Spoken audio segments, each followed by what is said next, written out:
Welcome back to Lena Romantasy Collection. We are diving back into the world of the Alpha King and his brave little savior. But before we unleash the next chapter, I need you to do me a huge favor. Smash that like button, make sure you are subscribed with notifications turned on so you never miss a beat, and drop a comment down below telling me where in the world you are listening from today. Are you in New York, Canada, London? Let the pack know.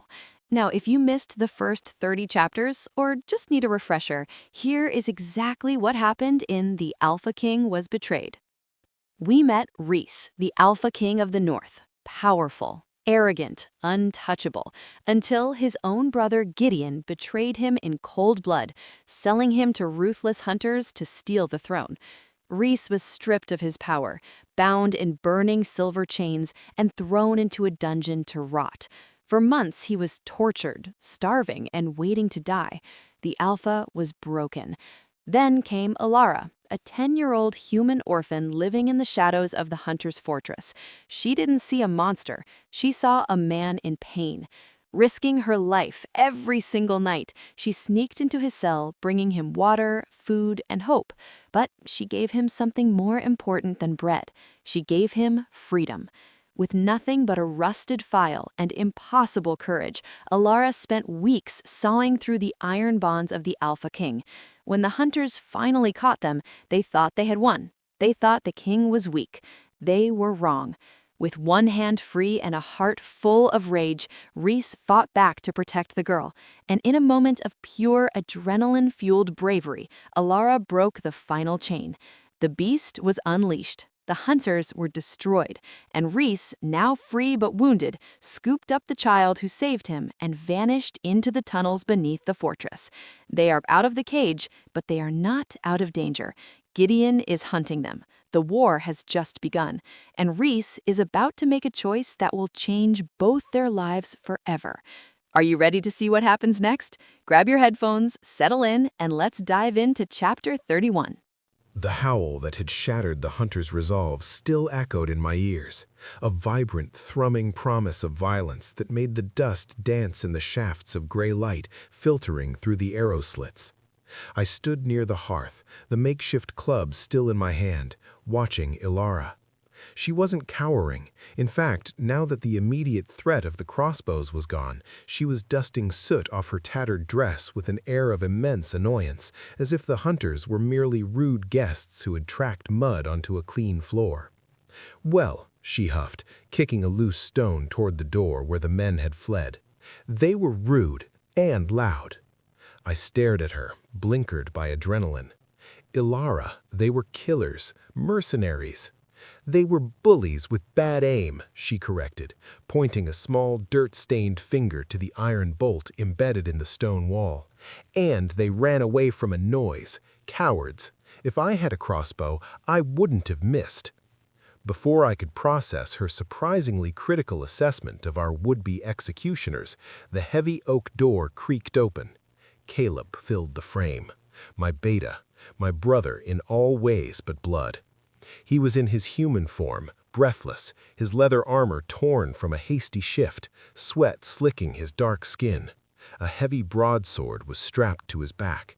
His eyes, wild and gold-rimmed, swept the room, landing on me. "Rhys," he breathed, the name carrying a weight of disbelief. He took a step forward, the chainmail beneath his tunic clinking. "The pack, we felt the severing. I thought Gideon had—" "He tried," I rasped, the pain in my shoulder throbbing now that the adrenaline was fading. "He sold me, Caleb, to skin hunters." Caleb's face twisted into a mask of pure fury, a low growl rumbling in his chest. "I will mount his head on a pike." "Get in line," Alara piped up from beside the hearth. Caleb jumped, his hand flying to the hilt of his sword. He looked down at her as if a rock had just spoken. "Who is this?"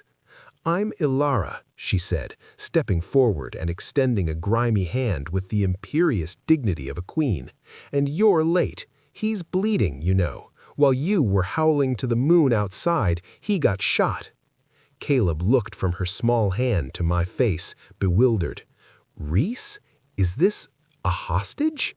I let out a sound that was half laugh, half groan, sliding down to sit against the cold stone wall. No, Caleb, she's the reason I'm standing here. She broke the chains. Caleb's eyes widened. He looked at the girl, this tiny, fragile human thing, with a newfound respect and perhaps a bit of fear. Ilara, sensing she had the upper hand, pointed a stern finger at my shoulder. "Fix him. You're the backup, right? Do your job." I saw the corner of Caleb's mouth twitch. "Backup?" he muttered. "I am the beta of the Northern Legion, little girl." "Beta, Alpha, Omega." She waved her hand dismissively, thinking these were just fancy soldier titles. "Whatever. Do you have healing salves or linen? We're out of dried beef." I leaned my head back, feeling the exhaustion crash over me, but a warmth bloomed in my chest. She was bossing around a warrior 10 times her strength with an ounce of fear. She was impossible. "She has a point, Caleb," I murmured, wincing as the salve stung. "I need binding, and we need to move. Gideon's trackers won't be as easily spooked as human hunters." Caleb snapped into action, pulling a roll of linen and a small jar of pungent salve from his belt pouch. As he worked on my shoulder, Ilara hovered, critiquing his technique. "That's too tight," she observed, squinting at the bandage. "You're going to turn his arm purple. Do you want it to fall off?" Caleb looked at me, exasperated. "Is she always like this?" "Only when she's right," I murmured, wincing as the salve stung. Ilara gave a satisfied nod, crossed her arms, and tapped her bare foot on the stone. We were alive. We were together. But as I looked at her brave, fiery face, I knew the hardest part wasn't the escape. It was what came next. Chapter 32. The descent from the watchtower was less of a march and more of a tactical retreat. Caleb had brought 2 other enforcers, Marco and Silas, who waited at the tree line with 5 horses. They were massive beasts, destriers bred for war, their breath misting in the cold mountain air. When Marco and Silas saw me, they dropped to one knee, heads bowed in absolute submission, their fists pressed to the damp earth. Ilara stopped dead in her tracks. "Why are they doing that?" she whispered loudly. "Did they drop something?" "It's a sign of respect," I explained quietly, hauling myself up. My shoulder burned, but the silver had been removed, and my alpha healing was already knitting the flesh back together. "It looks uncomfortable," she noted. She walked up to Marco, a brute of a man with a scar running through his eyebrow and a massive battle axe strapped to his back. "You can stand up now. The ground is wet. You'll get mud on your knees."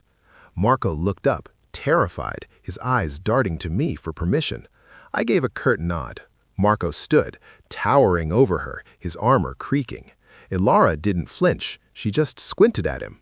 "Do you have any food?" The tall one, she pointed at Caleb, only had bandages. Marco blinked, then slowly reached into his saddlebag and produced a wrapped chunk of hard cheese. Yes, little miss." She took it with a solemn nod.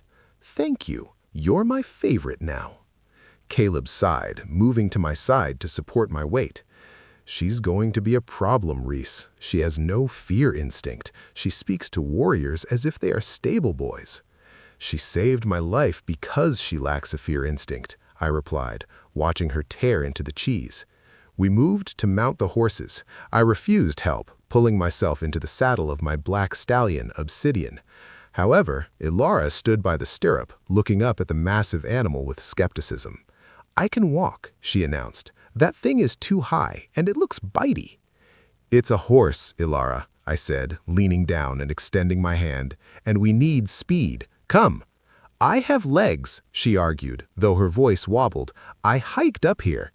"I know you did, but my back is cold," I said, offering her a tired smirk. "You'd be doing me a favor." She hesitated, chewing her lip.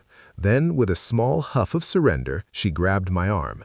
With Marco's help boosting her, she settled in front of me on the saddle.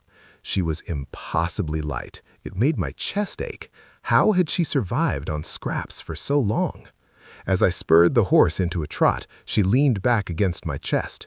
"If you drop me," she yelled over the wind, "I'm telling the big guy with the axe that you're clumsy."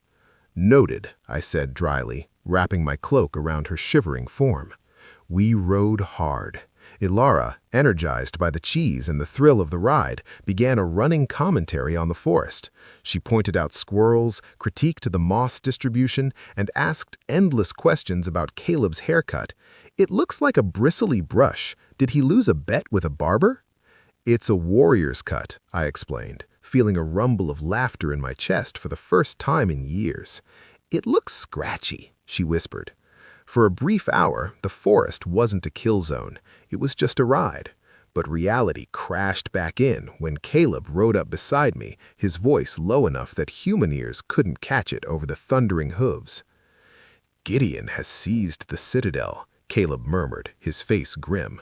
"He's telling the High Council you abdicated, that you were weak. He has the mages' support. Retaking the throne, it's going to be a war, Reese, a bloody civil war." I tightened the grip on the reins, my arm brushing Ilara's small shoulder.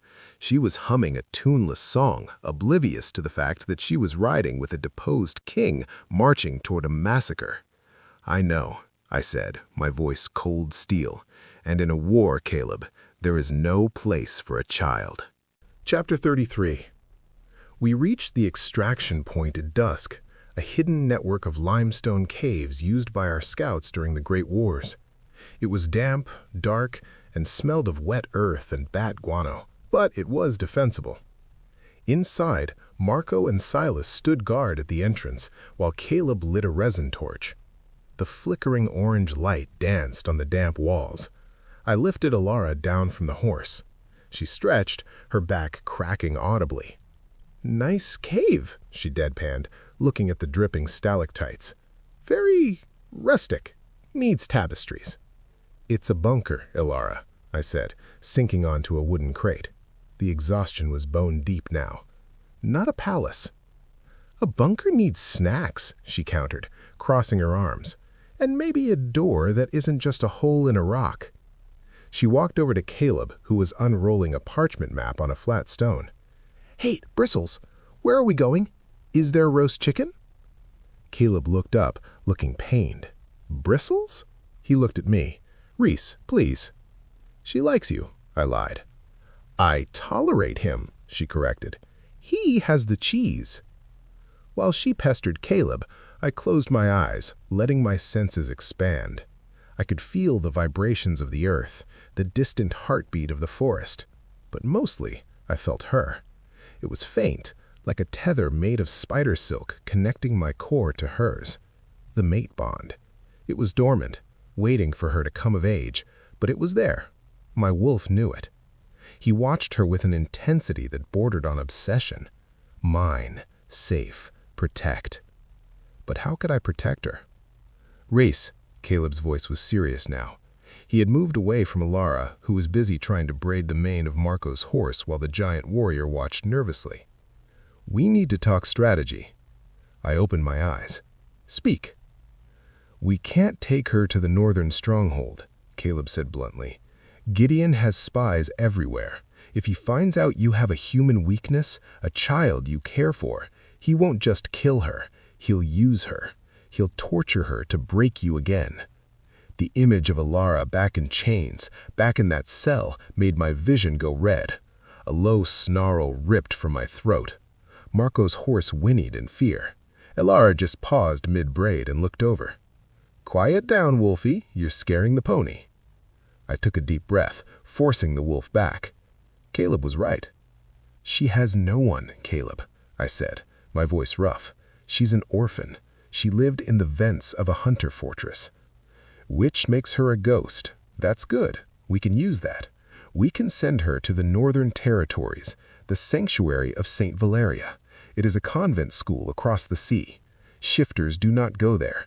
Gideon's influence does not reach there." Send her away? The words tasted like ash. I promised I would find her. I promised I wouldn't leave her. "You found her. Now you have to save her. Reese, look at her." I looked. Ilara was currently lecturing the horse on standing still. She was small. She was fragile. She was human. In my world of claws and magic, she was nothing but a target. "If she stays with me," I whispered, "she dies. Yes, she dies. And you lose the war because you'll be too busy guarding her to fight Gideon." The truth was a blade in my gut. I had to break my own heart to save hers. "Make the arrangements," I ordered, my voice hollow. "The sanctuary, a generous endowment, gold, enough for a noblewoman, but she can never know it comes from me." "Why?" I said, watching her laugh as the horse nuzzled her. "Because if she knows, she'll try to come back, and I can't let her do that. Not until I've killed Gideon and wiped every threat from the face of the earth." Chapter 34. The carriage Caleb had arranged, a nondescript black coach with heavy curtains, idled on the old merchant road just outside the forest.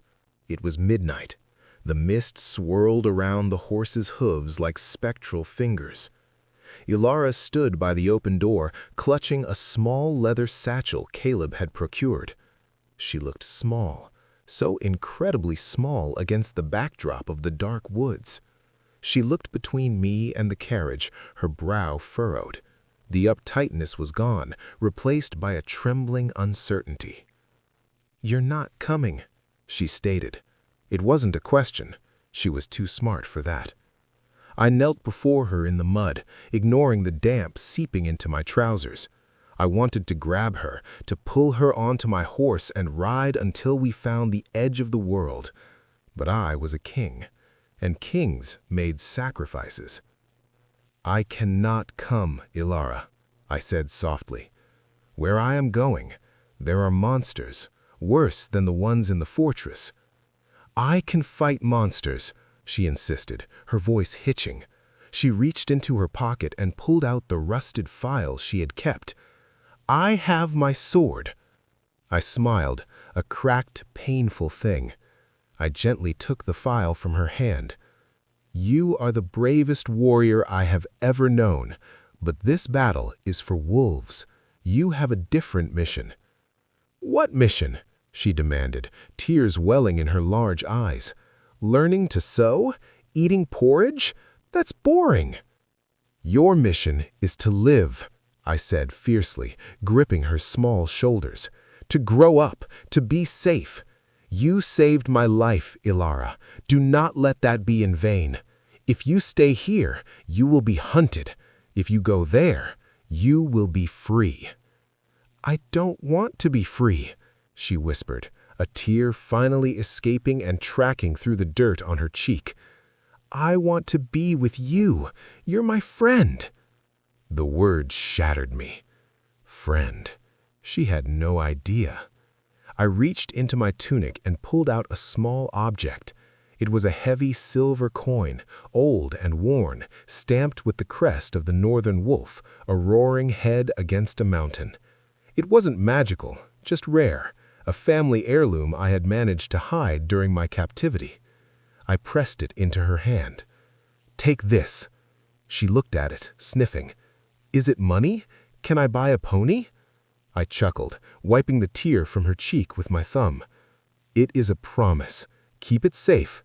Look at it when you are lonely, and know that as long as you have this, I am thinking of you." "You promise?" she asked, her voice small. "I swear it," I vowed. "Listen to me, Ilara. I have to go away to fix my kingdom. It might take a long time. You might grow up. You might forget me." "I won't," she argued fiercely. "I have a memory like a really smart dragon." Good. I leaned my forehead against hers for a brief second, breathing in her scent, rain, pine, and innocence. I seared it into my memory to sustain me through the bloody years ahead. "Be brave, little savior. Give them hell." I pulled back and nodded to the driver, a cloaked figure who knew better than to speak. "Wait!" She threw her arms around my neck, hugging me tightly. "Don't die, Wolfie. If you die, I'll be really mad." "I won't die," I promised. "Now go." She climbed into the carriage. She didn't look back as the door closed. She pressed her hand and the silver coin against the window glass. I stood there, watching the carriage fade into the mist, taking my heart with it. Caleb stepped up beside me, his hand on his sword hilt. It's done. She's safe. I stared at the empty road, the coldness returning to my chest, filling the void she left behind. The softness vanished. The Alpha King returned. Good, I said, my voice devoid of emotion. Now summon the pack. We have a war to start. Chapter 35. 12 years later. The stone balcony of the royal citadel overlooked the capital city, a sprawling maze of slate roofs, cobblestone streets, and smoking chimneys. I stood with a goblet of dark wine in my hand, staring at the banners snapping in the wind.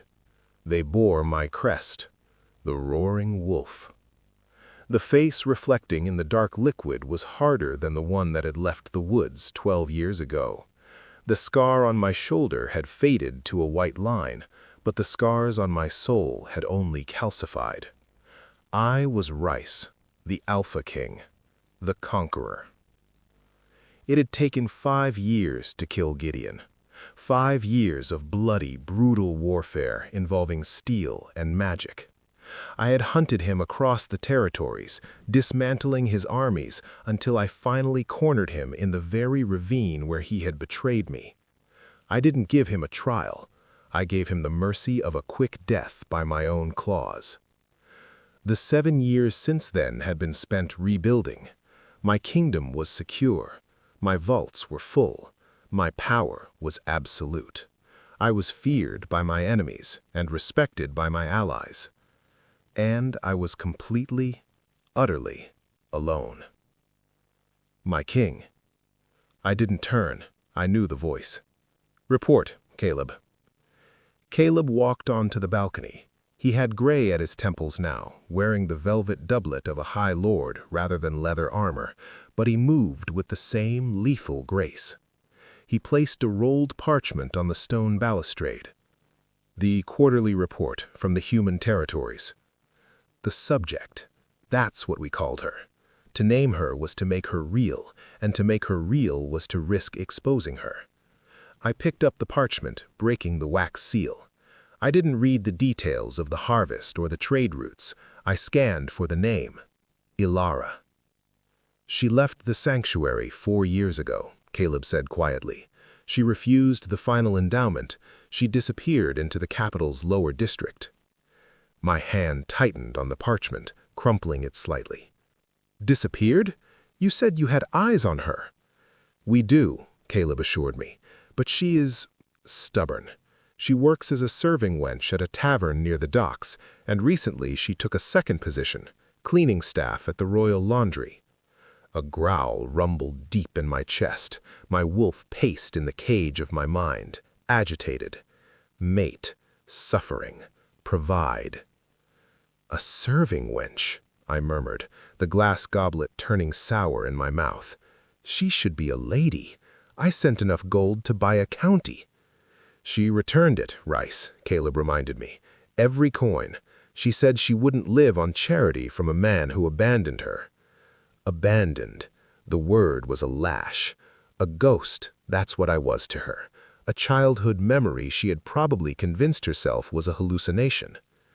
She is struggling, Caleb continued, his voice hesitant. The winter has been hard. Firewood is expensive. She is thin, Rice. The glass goblet in my hand shattered. Wine and shards fell to the stone floor. Blood welled on my palm, but I didn't feel it. The equinox ball, I said, my voice low and dangerous. The laundry staff. They are being brought in to assist the kitchens, are they not? Caleb stiffened.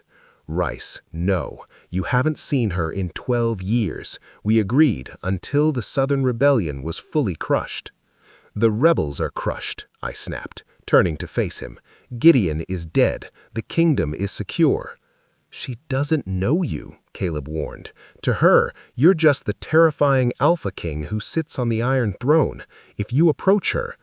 I won't approach her, I lied. I looked at the horizon, imagining the fiery 10-year-old girl who had scolded a warrior.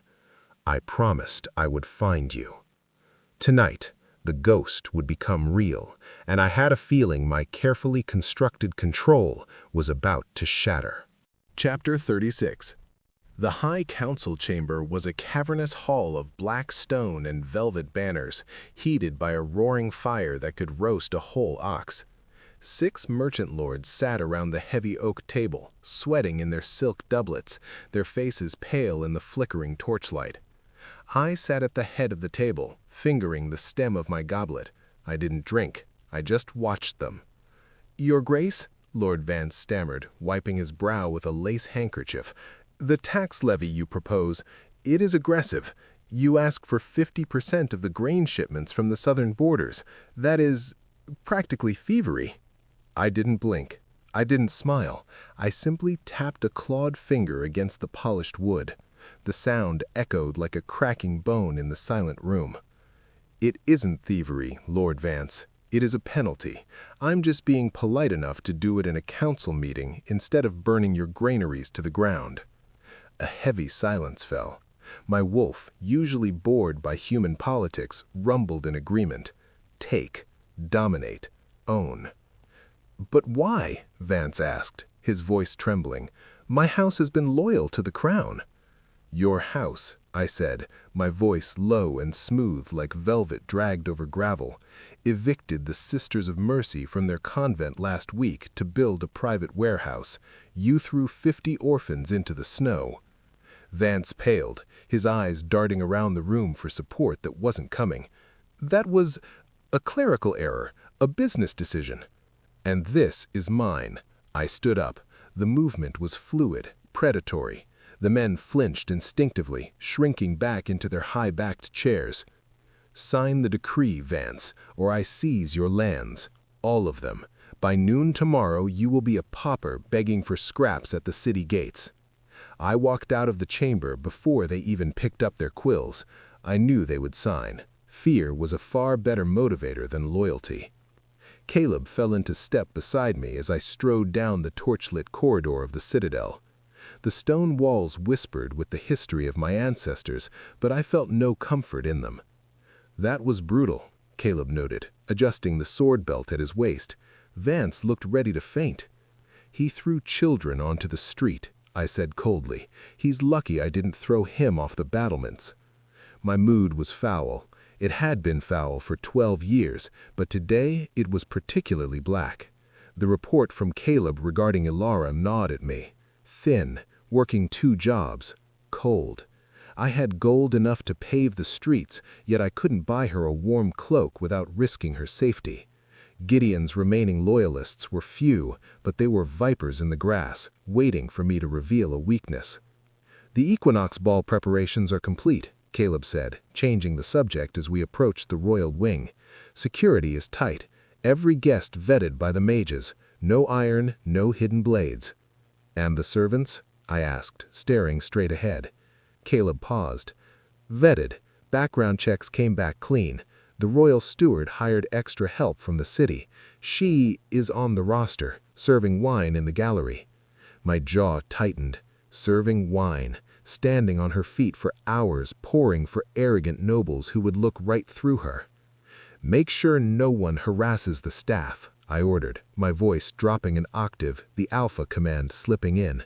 "If anyone touches a server, if anyone looks at a server the wrong way, I want them removed, forcefully." Caleb raised an eyebrow. "You want me to throw a duke into the moat for being rude to a serving wench? I want you to feed a duke to the hounds if he breathes wrong in her direction," I snarled. I pushed open the heavy doors to my private chambers, loosening the collar of my tunic. It felt like a noose. "She's close, Reese," Caleb warned softly from the doorway. "Tonight she'll be in the same room. Can you handle it? Can you keep the wolf in check?" I walked to the balcony, looking out at the smoking chimneys of the city below. Can I? I didn't know. But I knew one thing. I was done watching from the shadows. Chapter 37. Alara, Table 4 needs ale. Table 6 spilled their stew. And stop leaning against the post. You look like a delinquent. The innkeeper, a man named Barnaby who resembled a suet pudding stuffed into a stained apron, barked his orders at me, causing my left eye to twitch violently. "I'm not leaning, Barnaby," I said, plastering on a smile that was sharp enough to cut glass. "I was merely ensuring the structural integrity of this post. It wobbled. I saved the roof." Barnaby turned a shade of purple that clashed horribly with the tavern's grime. "Sass. Always the sass. You're lucky you're fast, Alara, or I'd throw you out in the snow. And lose your best brawler?" I grabbed a pitcher of frothy ale. "You'd miss me. Who else knows how to get blood out of sawdust?" "Go," he grunted, pointing a sausage finger toward the rowdy common room, "and fix your hair. It looks like a bird's nest." "It's a tactical distraction," I muttered under my breath as I shoved through the crowd of drunken dock workers and merchants. This was my life. At 22, I was supposed to be, I don't know, something. A seamstress? A wife? Instead, I was a tavern wench at the Blind Pig, dodging groping hands and spilling ale for coppers. I lived in a drafty attic above a tannery that smelled of cured leather and despair. "Oi, sweetness!" A burly man with a missing tooth grabbed my apron strings as I passed. "How about a smile for a lonely sailor?" I didn't break stride. I slapped his hand away with the heavy wooden serving tray. Crack! "How about you keep your hands to yourself before you lose the other tooth?" I beamed sweetly. The table erupted in laughter, and the sailor pulled back, nursing his hand. "Feisty little thing, ain't she?" I moved to the bar, dumping the empty pitcher. I leaned against the rough wood, rubbing my temples. I was exhausted, bone-deep weary. The winter had been harsh, and the firewood prices had doubled. I was sleeping in 2 pairs of wool socks just to keep my toes from turning blue. Sometimes, when I was this tired, I thought about him, the wolfman, my childhood memory, the prisoner in the cage, the one with the sad, golden eyes and the voice like warm honey who had promised to find me. "I swore it," he had said. "Liar," I whispered to the dregs of the ale. 12 years. No letters, no knights in shining armor, just a silver coin and a broken promise. He was probably dead, or he was just a man who said what a scared little girl needed to hear. "Alara," Barnaby shouted from the scullery, "the steward from the palace is here." "I'm coming, Barnaby. Keep your apron on." If the pay was good, I might finally be able to buy a winter cloak that didn't have moth holes in it. Chapter 38. My apartment was technically an attic, which was landlord speak for a crawlspace with a window. It was on the 4th floor of a leaning timber building in the lower district. The wind whistled through the gaps in the shingles, singing a mournful song that kept me awake most nights. I kicked off my worn boots, groaning as my arches throbbed. I flopped onto the straw tick mattress, staring up at the soot-stained rafters. "Another day, another copper," I muttered. Or more accurately, "Another day, another bruise." I rolled over and pulled my small, battered satchel toward me. From the hidden inner lining, I fished out the only thing of value I owned, the coin. It was heavy, cool silver stamped with a wolf's head roaring against a mountain. It didn't look like the currency we used in the markets. The pawnbroker down the street had offered me enough gold for it to feed me for a year. Last winter, when I had caught a fever and run out of wood, I had almost sold it. I had stood at his counter, the coin in my hand, shivering uncontrollably. But I couldn't do it. It was silly, sentimental, stupid, but it was the only proof that he had been real, that I had been brave. "Who were you?" I whispered, tracing the wolf's profile with my thumb in the dim candlelight. For years, the nuns at the sanctuary told me it was a dream. Trauma, they said. I had been found wandering the woods, starved and mute. They said I imagined the fortress, the hunters, the wolfman to cope with being abandoned by my parents. But dreams didn't leave you with a physical coin. Dreams didn't leave you with the knowledge of how to pick locks or move silently through a forest. And dreams certainly didn't leave you with this weird, inexplicable feeling that something was missing from your chest, a hollow space shaped like a person I couldn't remember clearly. "You promised you'd find me," I told the silver wolf. "You're really bad at tracking for a wolf." My stomach growled, interrupting my moment of angst. I checked the pantry box, a hardened crust of bread and a shriveled apple, a feast for queens. As I gnawed on the apple, I thought about the job the steward had offered, serving at the Equinox Ball. The pay was 5 silver pieces. 5! That was rent for 3 months. Okay, I said to the empty room. I guess I'm going to the wolf's den. I felt a shiver run down my spine, a cold premonition that made the hair on my arms stand up. I ignored it. It was probably just the draft, or the hunger. I tucked the coin back into my satchel. Tomorrow, I would serve wine to the monsters who ruled the city. I just hoped they tipped better than sailors. Chapter 39. The servants' entrance to the royal citadel was grander than the main gate of the town church. Massive, iron-bound doors stood open, guarded by men in chainmail with the wolf crest emblazoned on their tabards. I stood in line with a dozen other girls, all of us shivering in the evening chill, clutching our cloaks. Name, the guard at the checkpoint barked. He held a scroll, his face hidden behind a steel helm. Ilara, I said, holding my chin up. I'm here for the wine service. The guard didn't look up. He waved a crystal wand over me, a mage tool to detect iron or poison. It hummed softly as it passed my pocket. Empty your pockets. I hesitated, then pulled out a handkerchief, a piece of string, and the coin. I hadn't meant to bring it. I usually left it hidden, but today, going into the heart of the Shifter Kingdom, I felt like I needed the luck. The guard's eyes widened behind his visor when he saw the silver coin. He looked at it, then at me, his expression shifting from boredom to something sharper. Surprise? Suspicion? Where did you get that? He asked, his nostrils flaring slightly as if sniffing me. Then he handed it back, almost reverently. No, just keep it in your pocket. Don't flash it around the nobles. Right, secret silver. Got it. I hurried past him, feeling his eyes drilling into my back. Weird. Shifters were weird. I was ushered into the servants' quarters and given a uniform. It was stiff burgundy with gold trim. It was cleaner than anything I owned. I tied my unruly hair back into a tight, severe braid, pinning it in place. You look terrified, a girl next to me whispered. She was pretty, with round cheeks and nervous hands. I'm not terrified, I lied, adjusting my cuffs. I'm just allergic to snobs. I'm Sarah. Have you heard the rumors about the king? That he eats naughty children? I scoffed. Or that he breathes fire? Sarah's eyes widened.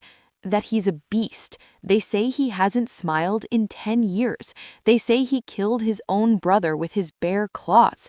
He's not a man, Ilara. He's a monster in a crown. I felt that shiver again, the cold warning. Great, sounds like a charmer. I'll make sure to pour his wine quickly before he decides to eat me. Sarah looked at me like I was already dead. Just don't look him in the eye. That's the rule. Never look an alpha in the eye. I'll look at his shoes, I promised. Safer that way. Chapter 40. The Great Hall was breathtaking. I hated it instantly. It was a cavernous space of stone and stained glass, lit by thousands of candles floating in enchanted chandeliers. The air smelled of roasting meats, expensive spices, and something muskier, the scent of hundreds of shifters. It was overwhelming, a sensory assault that made my head spin.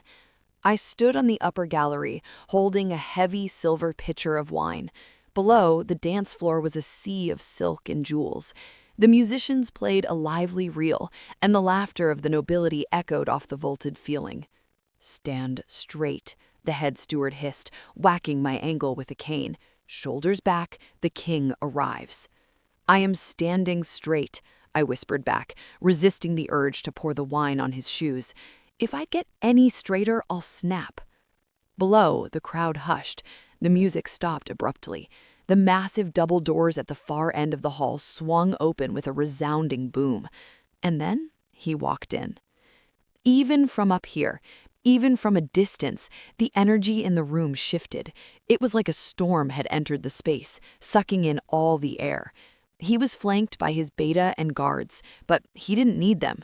He walked with a predator's grace, a lethal fluidity that made the hair on my arms stand up. He was tall. Sarah hadn't lied about that. Broad shoulders filled out a black velvet tunic, embroidered with silver thread. A heavy fur cloak hung from his shoulders. His hair was dark, falling loosely around a face that looked carved from granite. But it was his face that struck me. It was handsome, yes, devastatingly so, but it was cold, absolute zero. He scanned the room not like a host greeting guests, but like a wolf surveying a herd of sheep. He looked bored. He looked dangerous. He looked lonely. Lonely. The thought popped into my head unbidden. Why would I think that? He was the most powerful being in the kingdom. "That's him," Sarah whispered beside me, her hand shaking so hard the wine in her pitcher rippled. "King Rhys." I watched as he moved through the crowd. People parted for him, bowing low. He didn't smile. He didn't stop to chat. He just moved toward the dais, toward the stairs that led up to the gallery where the high table sat, toward me. My heart gave a sudden, violent thump against my ribs. A wave of dizziness washed over me. The coin in my pocket seemed to grow searing hot against my hip. "Run!" an instinct screamed in my head. "Stay," another voice whispered, a voice that sounded suspiciously like hope. I gripped the handle of the pitcher, my knuckles white. "Get it together, Alara. He's just a rich guy with a bad attitude." Rhys reached the bottom of the stairs. He stopped. His head snapped up. His nostrils flared, inhaling deeply. He froze. The entire room seemed to freeze with him. Slowly, terrifyingly, he turned his head. His eyes, dark, intense, and burning with a sudden, terrifying golden fire, locked onto the gallery, locked onto me. I forgot how to breathe. He didn't look bored anymore. He looked like he had just found something he'd been hunting for a very, very long time. And I was the prey. Chapter 41. The scent hit me like a physical blow, staggering me on the bottom step of the dais. It wasn't just a smell. It was a memory. It was the scent of cold rain, pine needles, and something softer, wildflowers blooming in the snow. It was the scent of the only person who had ever looked at a monster and seen a man. Mate. The word exploded in my mind, a roar from my wolf that drowned out the music, the chatter, and the clinking of goblets. It was primal, absolute, and terrifying. My beta, Caleb, sensed the shift instantly. He stepped closer, his hand hovering over his sword hilt. "Rhys? What is it? Assassins?" "Her," I snarled, the word tearing from my throat. I didn't wait for him to understand. I moved. Protocol be damned. The ball be damned. I ascended the stairs to the gallery 2 at a time, my heavy cloak billowing behind me like smoke. The nobles on the lower floor gasped, their whispers rising like a tide. But I didn't care. My entire world had narrowed down to a single point on the upper balcony. There. She stood frozen near a stone pillar, clutching a silver pitcher like a shield.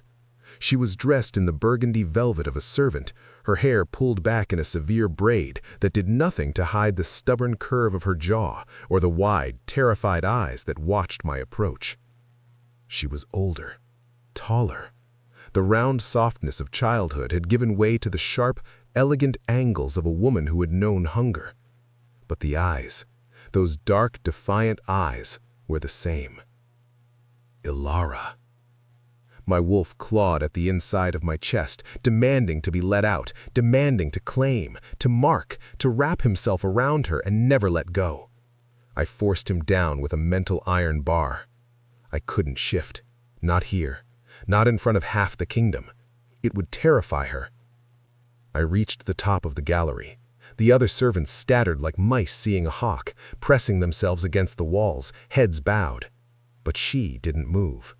She stood her ground, though I could see the tremor in her hands. I stopped 3 paces from her. Up close, the scent was intoxicating, a drug that made my head spin.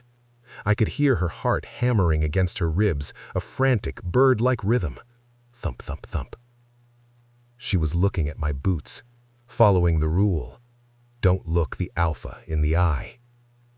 "Look at me," I commanded. My voice came out rougher than I intended, a gravelly rasp laden with 12 years of silence. She hesitated. Then, slowly, defiantly, she lifted her chin. Her gaze collided with mine. A jolt of electricity, hot and sharp, arced between us. It was the mate bond snapping into place, an ancient magic binding our souls. I waited for the recognition. I waited for her to whisper my name, to smile, to know me. But there was no recognition in her eyes, only fear. And beneath the fear, a spark of that same fire I remembered. "Is there a problem with the wine, Your Grace, or do you just enjoy looming over the help?" I stared at her, stunned. She didn't know me. To her, I wasn't Reese, the boy she saved. I was the Alpha King, the monster, the stranger. The realization was a knife in the gut, but it was quickly replaced by a darker, possessive thrill.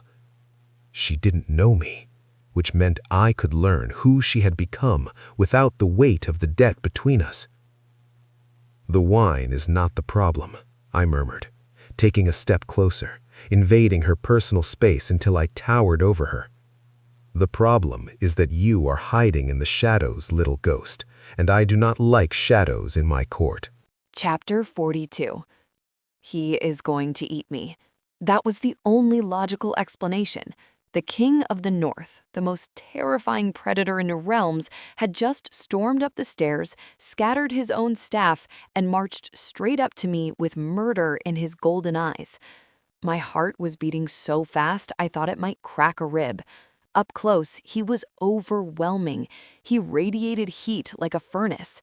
He smelled of wood smoke and expensive leather and something else, something wild and dangerous that made my knees feel like water. And he was staring at me, not just looking, but devouring. His gaze swept over my face, lingering on my mouth, my neck, my hands. It was intense, invasive, and weirdly familiar. "The problem is that you are hiding in the shadows, little ghost," he rumbled. His voice was deep enough to vibrate in the floorboards. Little ghost. Why did that phrase make my stomach do a flip? "I'm not hiding, Your Grace," I managed to say, gripping the pitcher so hard my knuckles turned white. "This is the service gallery. We serve from the shadows so the nobility can pretend the wine appears by magic." His eyes narrowed. A flicker of something, amusement, danced in the gold depths. "You have a sharp tongue for a servant, and you have very loud boots for a king." The words slipped out before I could stop them. The girl beside me, Sarah, let out a tiny squeak of horror and practically melted into the tapestry. I mentally kicked myself. Shut up, Alara. Do not sass the man who can turn into a wolf and rip your head off. But the king didn't rip my head off. He tilted his head, studying me like a puzzle he couldn't solve. He took another step closer. He was so close now that the fur of his cloak brushed against my arm. I wanted to run. I wanted to lean into him. I was losing my mind. "What is your name?" he demanded. I swallowed hard. "Alara, Your Grace." "Alara," he repeated. The way he said it, it sounded like a prayer or a curse. He rolled the syllables around in his mouth like he was tasting fine wine. Suddenly, his hand shot out. I flinched, expecting a blow, but his large, calloused hands wrapped gently around my wrist, my right wrist, the one holding the pitcher. His skin was scorching hot. The moment he touched me, a shockwave went through my body, a strange, zinging sensation that started in my wrist and shot straight down to my toes. I gasped, nearly dropping the silver pitcher. He didn't seem to notice my shock. He was staring at the underside of my wrist. There, visible just below the cuff of the velvet uniform, was a faint, jagged white line, a scar I'd had since childhood. I didn't even remember how I got it, just that I woke up in the woods with it at 10 years old. His thumb brushed over the scar, a touch so tender it was almost terrifying coming from such a large man. "A souvenir," he whispered, his voice unreadable. "A clumsiness," I corrected breathlessly, trying to pull my hand back. I fell, a long time ago. He looked up then, his eyes burning into mine. You didn't fall, Alara. You fought. I blinked, confused. How would he know? Before I could ask, he released my wrist, but he didn't step back. You are done here, he announced abruptly. Excuse me? You are done serving wine to these peacocks, he growled, casting a disdainful look over the railing at the dancing nobles. You are coming with me. Panic flared. Am I being arrested? He gave me a look that was dark, possessive, and utterly terrifying. No, you are being promoted. I had found her. I had touched her. I had felt the spark of the bond, the undeniable truth of our souls knitting together.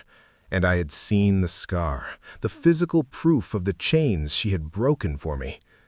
She didn't remember. She thought she had fallen. The trauma, or perhaps the mages at the sanctuary, had buried the memory of the cage deep in her mind. Good. I didn't want her to remember the broken, bleeding prisoner. I wanted her to know me, the king, the man who could give her the world. But right now, I just wanted to get her away from the prying eyes of the court. Every male in the room could smell her scent now that I had agitated it. I could see heads turning below, nostrils flaring. Mine. My wolf paced, hackles raised. Get her to the den, lock the door. You are coming with me, I ordered, turning to leave. I can't just leave, she protested, scurrying to keep up with my long strides. The head steward will have my head. I need the 5 silvers, Your Grace. I really need them. I stopped so abruptly she nearly ran into my back. I turned. 5 silvers? I asked, my voice dangerously quiet. That is what he pays you? It's the standard rate, she said defensively, clutching her pitcher. Look, I appreciate the promotion, but I have a job. I finish my shift, I get paid, I go home. That's how it works. Not anymore. I reached out and took the heavy silver pitcher from her hands. I passed it to a stunned guard standing nearby. Hold this, I barked. The guard scrambled to obey. Then I turned back to Alara. You are not going home tonight. Her eyes went wide with genuine fear. What? Why? Look, if I spilled something, I'm sorry. Alara! The head steward, a weeping sore of a man named Morris, came bustling up the stairs, his face red. What is the meaning of this delay? The Duke of Oakhaven has an empty glass, and you, he pointed a cane at Alara, you are fraternizing with guests. I should have you whipped. My vision went red. The beast inside me, already close to the surface, roared. I moved faster than a human eye could track. One moment I was standing still, the next I had Morris by the throat, lifting him a foot off the ground. He dropped his cane, his legs kicked uselessly. Whipped? I snarled, my voice shifting into a guttural growl that dropped the temperature in the gallery by 10 degrees. You would strike her? Your Grace, Morris choked, his eyes bulging. Gasp! Put him down! You're going to kill him! That is the general idea, I told her calmly, tightening my grip. No! She grabbed my arm, my forearm thick with muscle and tension, her small hands squeezed. Don't, please. He's an idiot, but he's not worth it. Please, Your Grace, put him down. Her touch cut through the red haze. She was pleading for the man who threatened her, just like she had pleaded for the prisoner. Her heart hadn't changed. With a sneer of disgust, I threw Morris backward. He landed in a heap, gasping for air. You are relieved of your position, I told him icily. Get out of my sight before I decide to feed you to the wyverns. Morris scrambled away on his hands and knees. I turned back to Alara. She was staring at me with a mixture of awe and horror. You just fired the head steward, she whispered. I showed restraint, I corrected, adjusting my cuffs. I held out my hand to her. Come, we are going to my solar, now. She looked at my hand, then at the fleeing steward, then back at me. She seemed to realize she had zero choice in the matter. Fine, she huffed, though she didn't take my hand. She crossed her arms. "But if you try to feed me to a wyvern, I'm going to be very loud about it." I suppressed a smile. "I wouldn't dream of it, little ghost." Chapter 44. I was currently being kidnapped by the king. Okay, maybe kidnapped was a strong word. I wasn't bound, and he hadn't thrown a sack over my head. But when a man who can lift a full-grown steward with one hand tells you to follow him, you follow him. We marched through the endless stone corridors of the citadel. The king, Rhys, walked with a purpose that forced me to practically jog to keep up. Guards bowed as we passed. Servants pressed themselves into alcoves. It was like walking with a hurricane. "So," I said, because silence made me nervous, and when I was nervous, I babbled. "Is this about the coin?" He didn't stop. "What coin?" "The silver one," I said to his broad back. "The guard at the gate saw it. Did he tell you? Is it stolen? Because I swear I didn't steal it. I've had it since I was a kid. It's a keepsake." He stopped at a heavy oak door guarded by two massive knights. He turned to me, his expression unreadable. "A keepsake from whom?" I hesitated. "A friend, a very old friend." His eyes softened, just a fraction. It made him look less like a statue and more like a man, a dangerously handsome man. "Then it is yours to keep. No one will take it from you." He pushed the doors open. "Inside." I walked in and gasped. It wasn't a dungeon. It was a solar, a private living quarter, and it was magnificent. A massive fireplace roared with heat. Furs covered the stone floors. Bookshelves lined the walls, filled with scrolls and leather-bound tomes. A table was set with a feast, roast fowl, fruits, fresh bread, and wine. Is this a cell?" I asked, stepping on a bearskin rug that was softer than my bed. "It is my private chamber," he said, closing the door behind us. The lock clicked with a heavy, final sound. Panic spiked again. I spun around. "Look, Your Grace, I'm flattered, really, but I don't do that." He frowned, looking genuinely confused. "Do what?" "That," I gestured vaguely between us. "The kingly privilege thing. I'm a bartender. I'm not a mistress." He threw his head back and laughed. It was a deep, rusty sound, like he hadn't used it in years. "A mistress? You think I brought you here to bed you?" My face heated up. "Well, you locked the door, and there's a bed right there." I pointed to the massive four-poster bed in the alcove. He stopped laughing. He walked toward me, the humor vanishing, replaced by that intense, burning focus. He stopped inches from me. He smelled of rain and power. "I locked the door to keep the world out, Alara," he said softly, "not to keep you in. And I did not bring you here to use you. I brought you here because you look like a wind would blow you over." He gestured to the table. "Eat." I blinked. "What?" "Eat," he commanded, pulling out a chair. "You are thin. You smell of hunger. It offends me." "My hunger offends you?" I asked, bewildered. "Yes." His eyes flashed gold. "Sit, eat, or I will feed you myself." I looked at the roast chicken. My stomach let out a treacherous roar that echoed in the quiet room. "Fine," I grumbled, sitting down, "but only because the chicken looks better than you do." He sat opposite me, pouring a goblet of wine.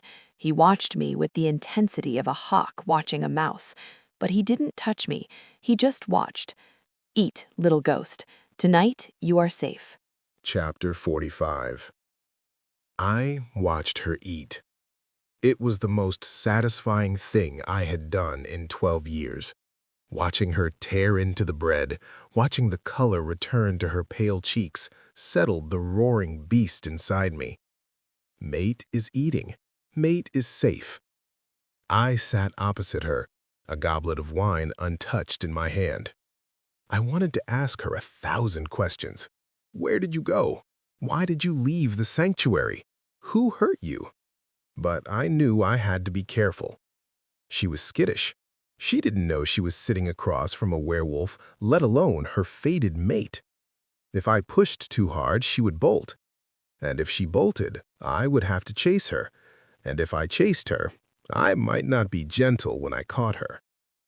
"So," she said between bites of cheese, waving a fork at me, "are you going to stare at me all night? It's unnerving, like eating dinner with a gargoyle." I smirked. "Gargoyles are made of stone, Ilara. I am flesh and blood." "Could have fooled me," she muttered. "You're very still and intense. Do you ever blink?" "Rarely," I admitted. "Blinking implies you might miss something. I do not like to miss things." She paused, looking at me curiously. "Why did you really bring me here? And don't give me that 'my hunger offends you' nonsense. You're the king. You don't care about starving servants." "I care about you." The words slipped out before I could check them. She froze, her fork halfway to her mouth. "Why? You don't know me." "I know you were brave," I said, leaning forward. "You stood up to the head steward to save him from my wrath. You challenged a king because he was blocking the stairs. You carry a silver coin as if it were a holy relic." She lowered the fork. Her expression softened, a shadow passing over her eyes. "The coin, the friend who gave it to me, he was like you." My heart hammered. "Like me?" "Intense," she said softly. "Dangerous. He was a prisoner. I helped him escape. He promised he would find me." She let out a bitter, hollow laugh. "But he didn't. He forgot. Men like him, men like you make promises to get what you want, and then you move on."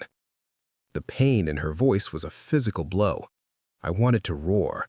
I wanted to tell her, "I am him. I am the boy. I never forgot." But I couldn't. Not yet. She was angry at that boy. She felt abandoned by him. If I revealed myself now, she would hate me. She would see me as the liar who left her alone for 12 years. I had to win her trust as Rees the king before I could ask for her forgiveness as Rees the wolf. "So, perhaps he didn't forget," I said quietly. "Perhaps he was fighting a war to make the world safe enough for you." She looked at me, skepticism written in the set of her jaw. "That sounds like a convenient excuse." "Maybe." I stood up. The proximity was becoming too much. I needed to shift, to run, to burn off the energy. "You will stay here tonight, in the guest alcove." "I have an apartment," she protested, standing up too. "I have a cat. Well, a stray cat that screams at my window. I need to go back." "You are not going back to the lower district," I stated flatly. "It is not safe.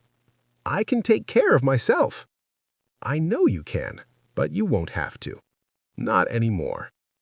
I turned back to her, my hand on the latch. "Sleep, Ilara. Tomorrow, we discuss your new position." "I don't want a new position," she yelled as I opened the door. "You have no choice," I said, and for the first time in 12 years, I let a genuine smile touch my lips. "You belong to the crown now." I closed the door, locking it from the outside.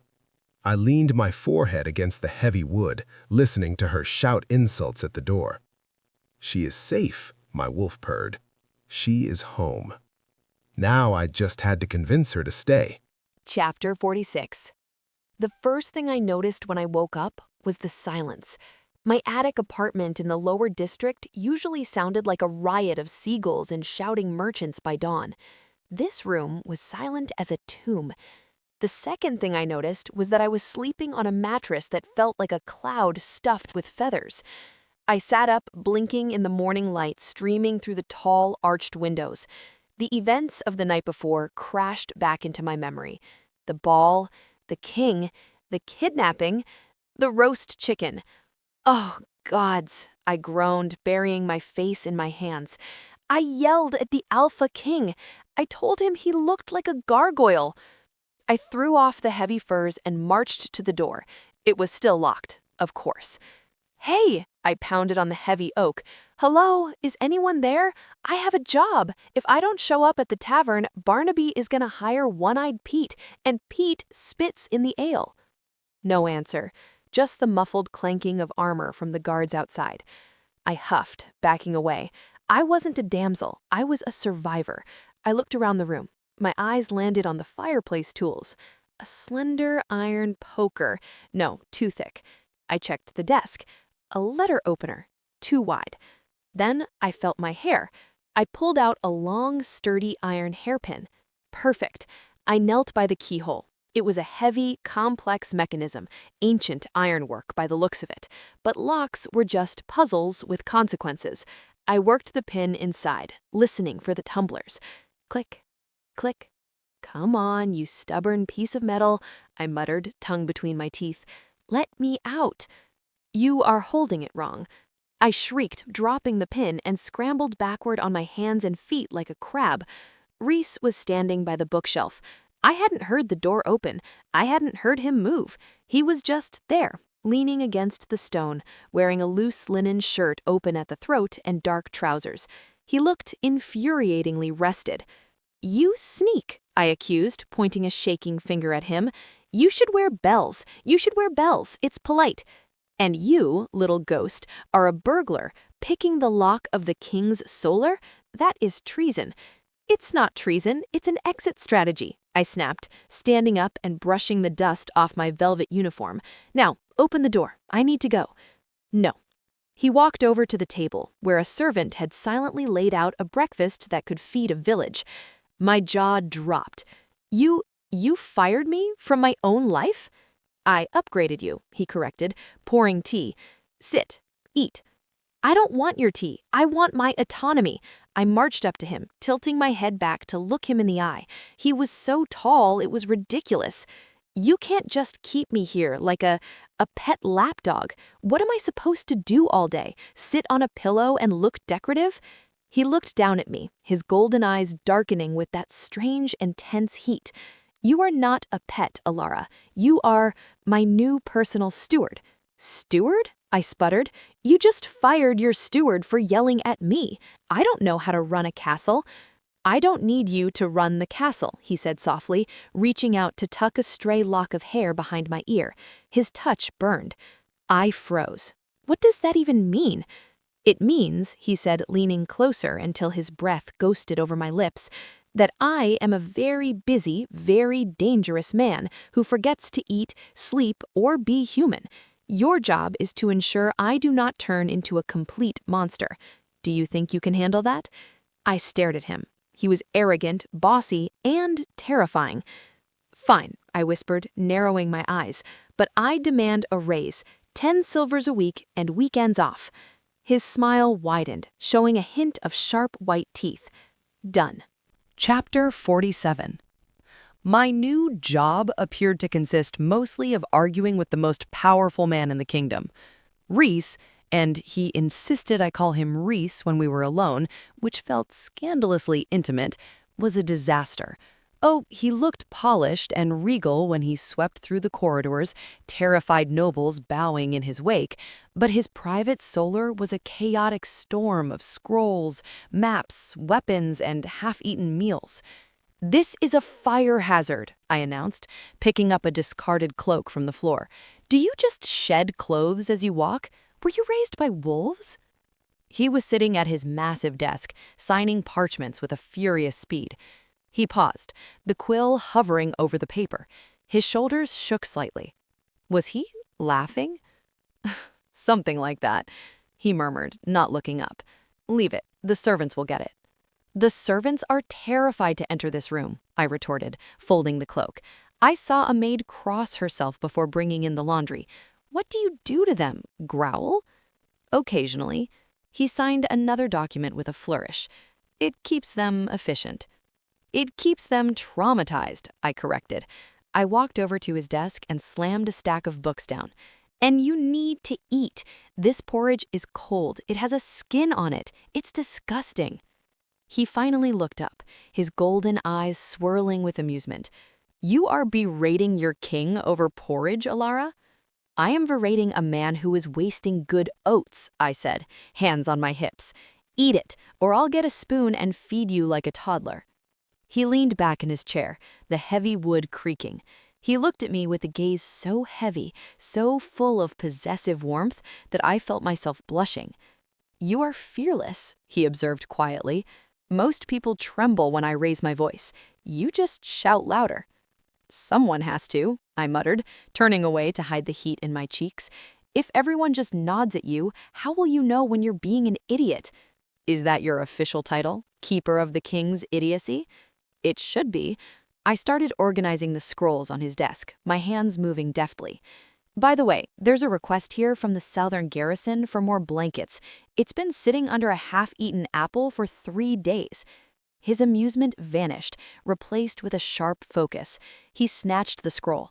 "The South? They shouldn't need blankets yet. The frost hasn't set in." "Well, they're asking. Maybe you should look into it instead of brooding out the window." He scanned the document, his face hardening into the mask of the king. "You are right, this is urgent." He looked at me, and for a moment, the mask slipped. "Thank you, Alara." "Just doing my job, Your Grace." "Reese," he corrected instantly. "Reese," I tested the name. It felt heavy on my tongue. "Now eat your porridge, before I tell the guards you're scared of a spoon." He chuckled, a low, rumbling sound that made my toes curl, and picked up the spoon. I watched him, a strange sense of satisfaction settling in my chest. He was a monster, yes, but maybe he just needed someone to remind him he was a man, too. Chapter 48. On the 3rd day of my captivity, or employment as Reese called it, I ventured out of the solar. I needed fresh air, and Reese was in a war council meeting that sounded like it involved a lot of shouting. I wandered down to the castle gardens. It was winter, but the royal gardens were kept alive by some sort of heating enchantment. Winter roses bloomed in defiance of the snow. I was admiring a particularly vicious-looking thorn bush when a voice dripped with ice behind me. "I didn't know the king allowed the scullery maids to wander the private grounds." I turned. Standing there was a woman who looked like she had been carved from marble and dipped in gold. She was tall, statuesque, wearing a gown of emerald silk that cost more than my entire village. Her eyes were sharp, feline, and currently looking at me as if I were a stain on her shoe. "I'm not a scullery maid," I said politely, wiping my hands on my dress, which was a nice wool one Reese had provided, though simple compared to hers. "I'm Alara, the king's personal steward." The woman laughed. It was a cruel, tinkling sound. "Steward? Is that what he calls his bed warmers now? How quaint." My spine stiffened. "I manage his affairs, my lady, not his bed." "Please," she scoffed, stepping closer, her nose wrinkling. She smelled near me, her nose wrinkling. "Tell me, does he make you beg? Does he enjoy breaking something so fragile?" "Lady Genevieve," a deep voice growled from the archway. I spun around. Reese was standing there. He wasn't wearing his crown, but he wore his power like a cloak. The air around him shimmered with heat. His eyes were fixed on Genevieve, and they were not friendly. Genevieve's face transformed instantly into a mask of simpering charm. "Your Grace, I was just instructing the new girl on proper protocol." "By insulting her?" Reese walked towards us. He moved between me and Genevieve, blocking her from my view. It was a protective move, primal and absolute. "Ilara is not a girl. She is under my direct protection. To insult her is to insult me." Genevieve paled. I meant no offense, my king. I simply thought a human might be lost." "She is exactly where she belongs," he snarled, his voice dropping to that terrifying register that made the ground vibrate. "If you ever speak to her with anything less than the respect you would show a queen, I will banish you from this court. Do you understand?" Genevieve curtsied so low she nearly fell over. "Yes, Your Grace. Forgive me." She scurried away, casting one last hateful glance at me. Reese turned to me, the anger in his eyes fading into concern. He reached out, running his hands down my arms as if checking for injuries. "Did she hurt you?" "No," I said, staring at him. He had just threatened a noblewoman for me. She has a very sharp tongue." "She is a viper," he spat. "Stay away from her." "I can handle a snob, Reese," I said softly, touching his forearm. His muscles were rock hard, tense with rage. I've dealt with drunk sailors and angry innkeepers. A lady in a silk dress doesn't scare me. He looked down at my hand on his arm, then up at my face. She should scare you, he said. She is a predator. You are human, weak.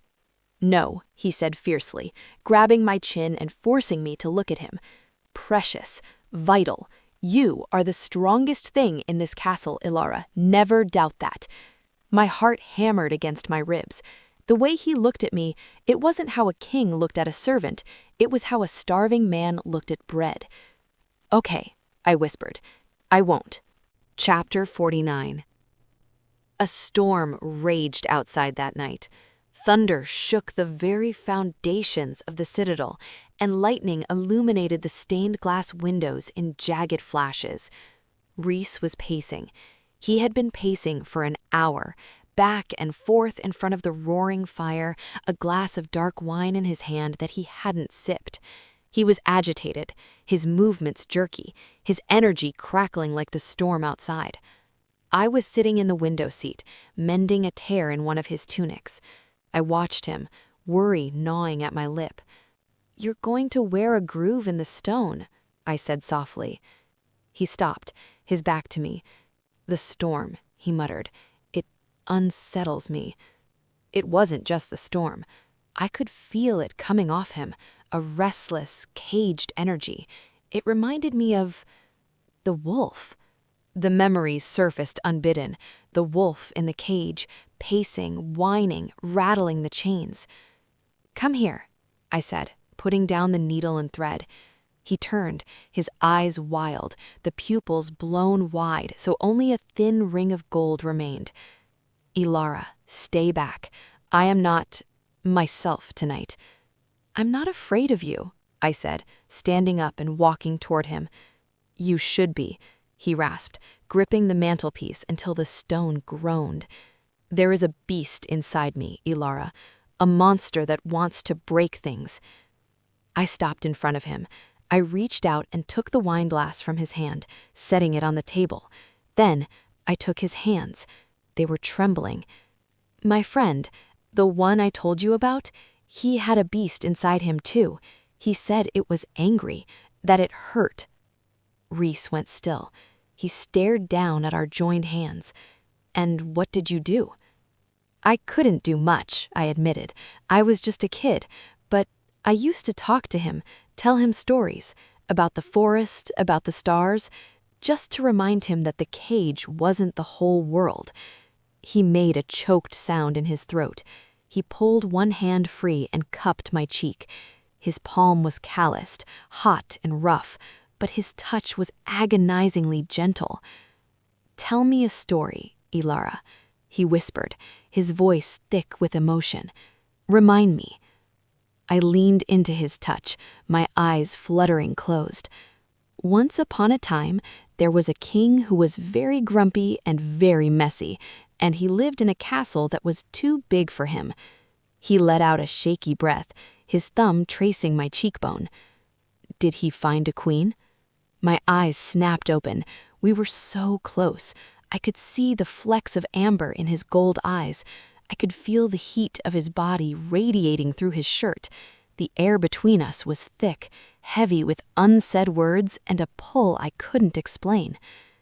"I don't know," I whispered. "The story isn't finished yet." He leaned down. For a heartbeat, I thought he was going to kiss me.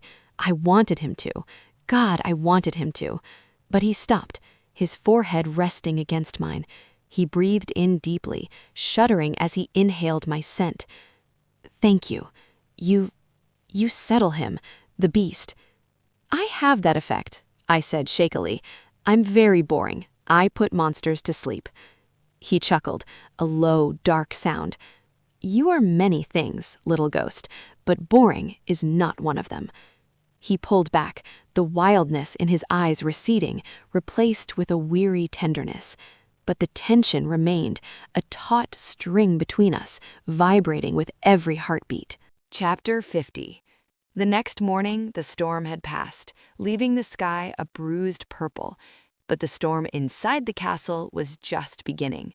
I was in the solar, polishing the silver, because Rhys refused to let the regular staff do it, claiming they clattered too much, when the doors banged open. Caleb strode in, looking grim. He was wearing full armor, his sword strapped to his hip. Rhys followed him, dressed in a black tunic that made him look like the Grim Reaper's handsome cousin. "The northern borders have been breached," Caleb said, without preamble. "Rogues, a raiding party. They hit a village at dawn." I dropped the polishing cloth. "A village? Are people hurt?" Rhys turned to me. His face was a mask of cold fury. The king fully in control. "Yes, we ride within the hour to intercept them." "I'm coming," I said instinctively. "Absolutely not," Rhys and Caleb said in unison.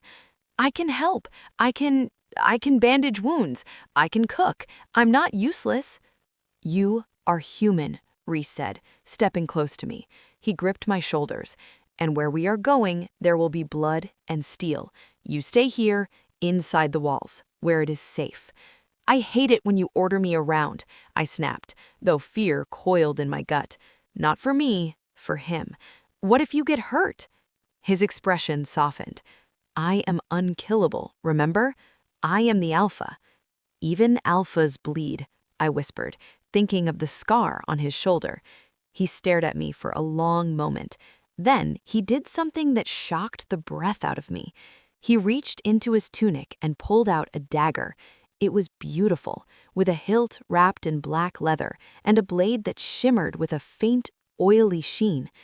"Take this," he commanded, pressing it into my hand. "A knife? I have the file." "This is better," he said grimly. "It is star steel. It will cut through armor. It will cut through hide." He looked deep into my eyes. "If anyone tries to touch you while I am gone, you use this. You aim for the throat. Do you understand?" "Rhys," I said, trembling slightly. "Good," he said intensely. "Fear keeps you alive. Promise me, Alara, you stay in the solar, you keep the door locked, you trust no one but Caleb's men." "I promise," I nodded. He leaned down and pressed a hard, fierce kiss to my forehead. It was a brand, a claim. "I will return," he vowed. "I always return to you." He turned and strode out, his cape billowing. Caleb gave me a curt nod and followed. The heavy doors slammed shut. I was alone again. I looked down at the dagger in my hand. It was heavy, lethal, and cold. I walked to the window and watched as a column of riders thundered out of the castle gates. At the head was a massive black horse, and on its back was the king. As they reached the tree line, I saw something impossible. The king didn't just ride. He leapt from the saddle. In midair, his form blurred, expanded, and shifted. Where a man had been, a massive, midnight black wolf landed on the snow, throwing back its head to let out a howl that shook the glass in the window. I gasped, dropping the dagger. It clattered on the stone floor. The black wolf, the howl, the scar, the memory of the cage crashed into me with the force of a landslide. The boy, the wolf. "Rhys," I whispered, my hand flying to my mouth. "It's you." Chapter 51. I stood frozen at the window long after the dark shape of the wolf had disappeared into the tree line. The dagger Rhys had given me lay on the stone floor, its star-steel blade glinting in the pale winter light. "It's him," I whispered, the words trembling in the empty solar. My knees gave way, and I sank onto the window seat, clutching the velvet curtains for support. The puzzle pieces that had been floating in my mind for days suddenly slammed into place with a deafening click. The scar on his wrist, the way he looked at me with that intense, hungry recognition, the coin, the exact crest of the royal house that the boy in the cage had given me, the way he had known about my clumsiness. "He knew," I said, my voice rising in disbelief. "The whole time, he knew who I was."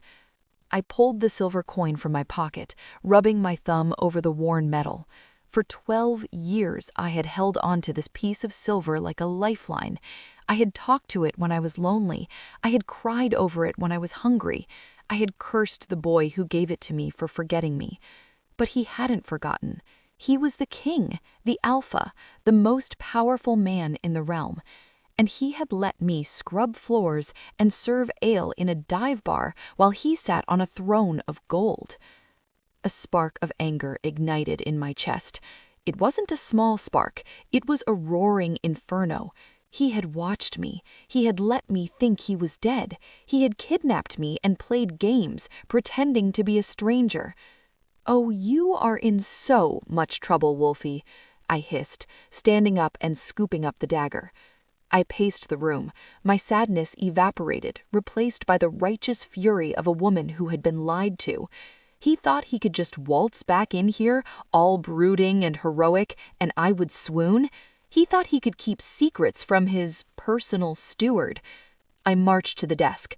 I reorganized his scrolls, by color, not importance, just to annoy him.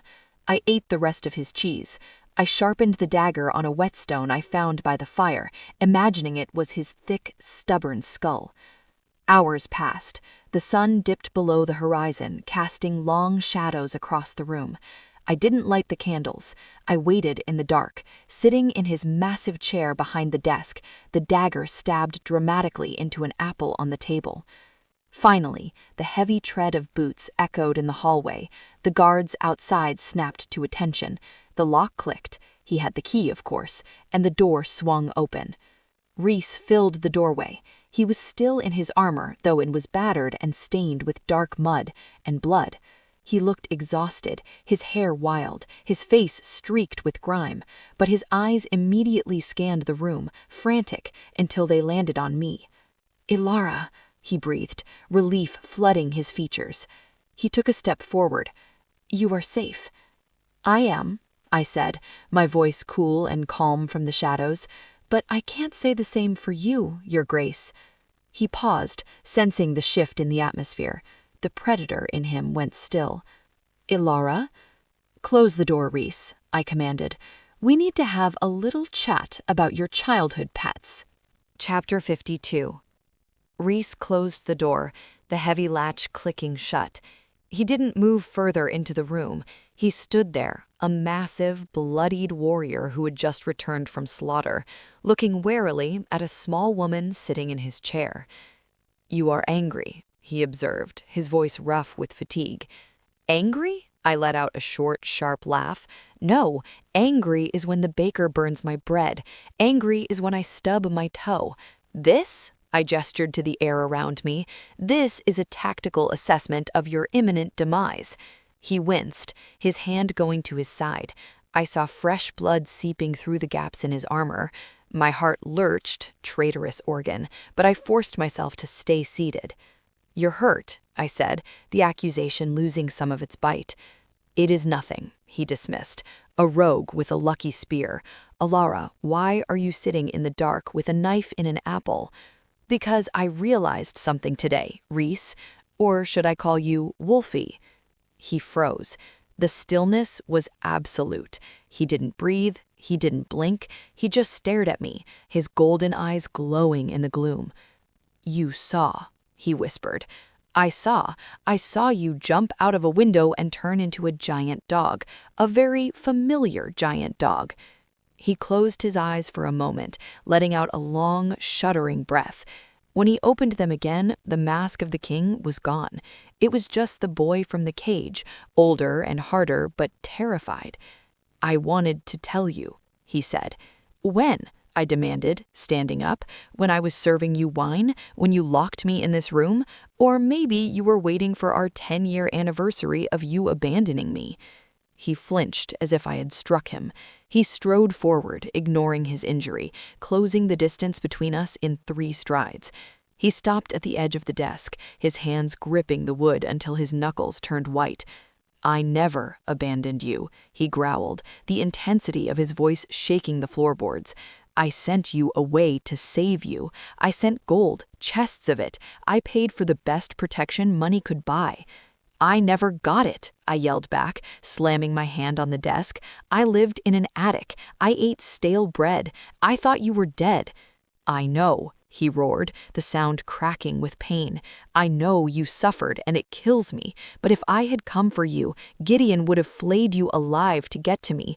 I had to stay away. I had to let you hate me so you would live." We were breathing heavily, staring at each other across the desk.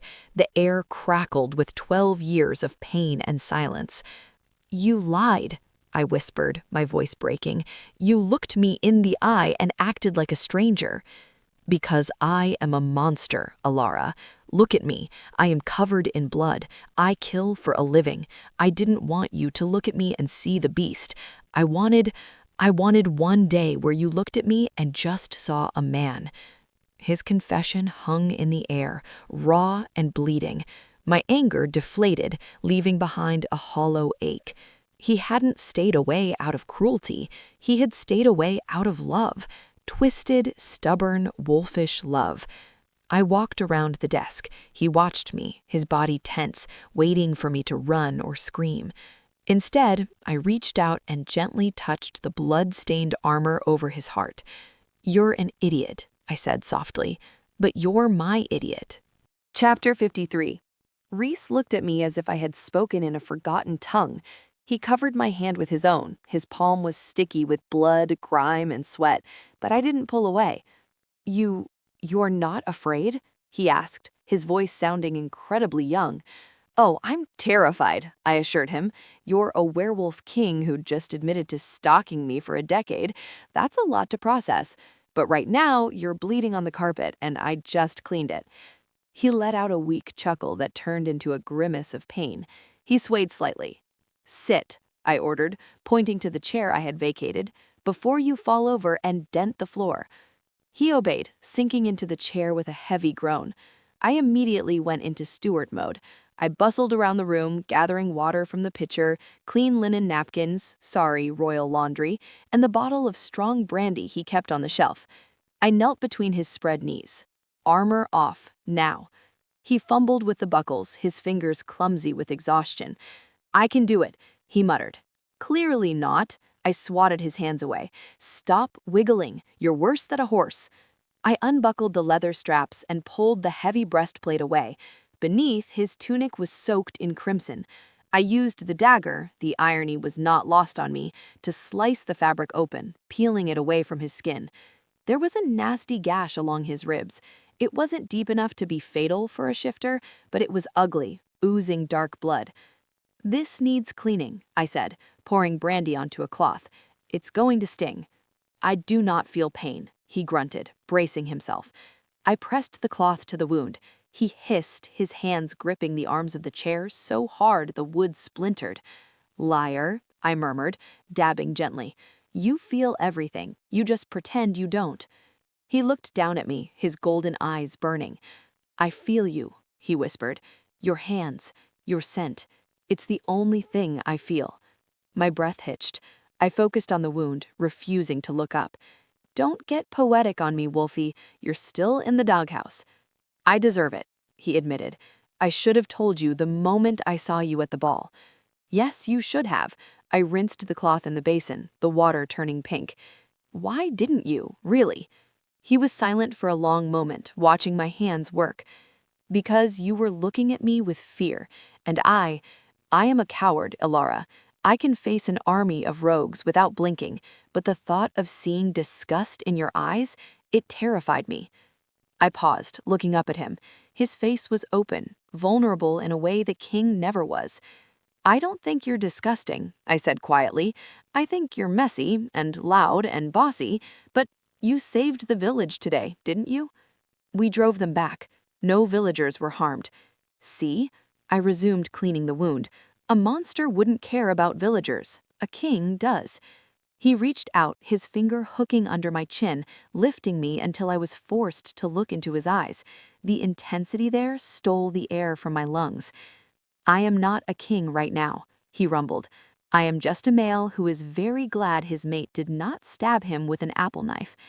Mate. There was that word again. I didn't know exactly what it meant in wolf speak, but the way he said it made my insides melt like wax. "Don't push your luck," I whispered. "I still might." Chapter 54. I finished bandaging him, wrapping the linen strips tightly around his muscular torso. His skin was hot to the touch, radiating a feverish heat that I assumed was normal for a werewolf, given he was basically a walking furnace. "There," I said, tying the knot. "You'll live, but no fighting for at least 12 hours. 12 hours, he mused, testing the bandage. A lifetime. He didn't put his shirt back on. He just sat there, half naked in the firelight, looking like a fallen god carved from bronze and scars. I tried very hard to look at his face, but my eyes kept drifting to the expanse of his chest, the dusting of dark hair, the ridge of abdominal muscles that rippled when he moved. "Focus, Alara. He is your employer and a canine." "You should sleep," I said, standing up and wiping my hands on a towel. "I'll take the window seat." "No." He reached out and grabbed my hand, pulling me back. I stumbled, landing right between his knees again, my hands resting on his bare shoulders to steady myself. The contact sent a jolt through me that was stronger than the lightning from the storm. His skin was electric. "Rhys," I warned, though my voice was breathless. "Sleep with me," he pleaded. It wasn't a command, it was a desperate request. Not like that, just be near me. The beast is unsettled. The bloodlust is still in my blood. If you are far away, I will not rest. I looked into his eyes. I saw the exhaustion, but also the wildness he was struggling to contain. He was fighting his own instincts to keep me safe. "Okay," I whispered, "but if you snore, I'm kicking you off the bed." A tired smile ghosted his lips. He stood, pulling me with him. He led me to the massive 4-poster bed. He didn't bother with the covers. He just collapsed onto the mattress, pulling me down with him. He arranged us so that his back was to the door, always the protector, and I was curled against his chest, my head tucked under his chin. He threw a heavy fur blanket over us. It was intimate, overwhelmingly so. I could hear his heartbeat, slow and powerful. Thump, thump, thump. It was a lullaby. His arm draped over my waist, holding me tight, heavy and possessive. He buried his face in my hair, inhaling deeply. "Alara," he murmured against my scalp. "The gold," he mumbled, his voice slurring with sleep. "I sent it to the sanctuary, the headmistress. She wrote to me, said you received it." I frowned against his chest. "I didn't. I left when I was 18. The nuns gave me a bag of clothes and a pat on the back. I never saw a copper." Rhys went still. Even in his sleep haze, the predator woke up. "She lied," he growled, the vibration rumbling through my own chest. "She stole from you." "It doesn't matter now," I soothed, stroking his arm. "I survived. Go to sleep, Rhys." "It matters," he whispered, his grip tightening. "Everyone who hurt you, everyone who took from you, I will burn their worlds to ash." "Later," I said softly. "Burn later. Sleep now." He let out a long sigh, his body finally relaxing into the mattress. Within minutes, his breathing deepened. He was asleep. I lay there, awake in the arms of the Wolf King, listening to the wind howl outside. I felt safe, safer than I had ever felt in my life. But his words nagged at me. She lied. If the headmistress had lied to the king, who else was lying? And if Rhys had enemies bold enough to attack the border, were we really safe inside these walls? Chapter 55. The next morning, Rhys was gone when I woke up. The space beside me was cold, but there was a note on the pillow, a piece of parchment with hasty, jagged handwriting. "Council meeting. Urgent. Do not leave the solar. Breakfast is coming. I will return by noon. R." Bossy to the end, I smiled, tracing the R with my finger. I stretched, feeling surprisingly rested despite sharing a bed with a creature who radiated heat like a wood stove. I got up, washed my face in the basin, and put my uniform back on. A knock at the door startled me. "Breakfast, mistress?" a timid voice called. I unlocked the door. It was a young maid, her eyes lowered, holding a tray. I stepped aside to let her in. "Thank you," I said. "What's your name?" "Daisy, mistress," she squeaked, setting the tray down and practically running for the door. "Daisy, wait," I called. "Is the king still in the council chamber?" She nodded frantically. "Yes, mistress, with Lord Caleb and And the Lady Genevieve. My stomach gave a sour twist. Genevieve, the woman in the emerald dress who had looked at me like I was garbage. What is she doing there? I asked, trying to sound casual. She brought news, mistress, from the south. Something about a rising. Daisy bobbed a curtsy and fled.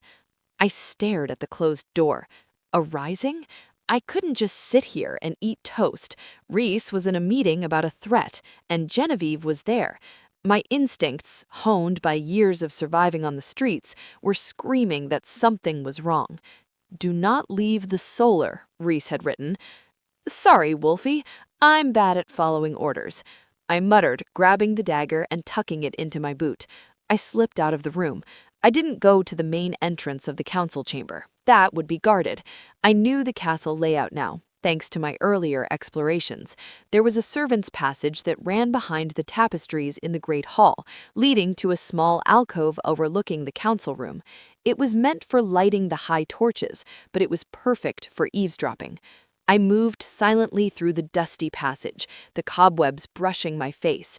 I reached the ventilation grate and peered down. Reese was there, standing at the head of the table. He looked recovered, his power radiating off him, but his face was grim. Caleb stood beside him, and there sat Genevieve, looking smug in crimson silk. "The reports are confirmed," Genevieve said, her voice smooth as poisoned honey. "The rogues at the border were not random, my king. They wore the mark." "The broken chain," Reese said, his voice ice. "But Gideon is dead," Caleb argued. "Reese killed him." "Did he?" Genevieve asked, twirling a lock of hair. "We never found the body, did we? Just a lot of blood and a missing arm." Reese slammed his fist on the table. "I ripped his throat out, Genevieve. I watched the light leave his eyes." "And yet," she purred, sliding a parchment across the table, "this was found on the rogue leader's body this morning. Read it." Reese picked up the paper. I watched his knuckles turn white. A low growl started in his chest, vibrating even up to my hiding spot. "What does it say?" Caleb demanded. Reese looked up, and for a second, his eyes flashed directly toward the grate where I was hiding, as if he could sense me. But he looked past me, staring at a ghost. "It says," Reese rasped, "the king has a weakness. The girl from the cage. Bring her to me, and the north falls." My blood ran cold. They weren't just attacking the borders. They weren't just rebels.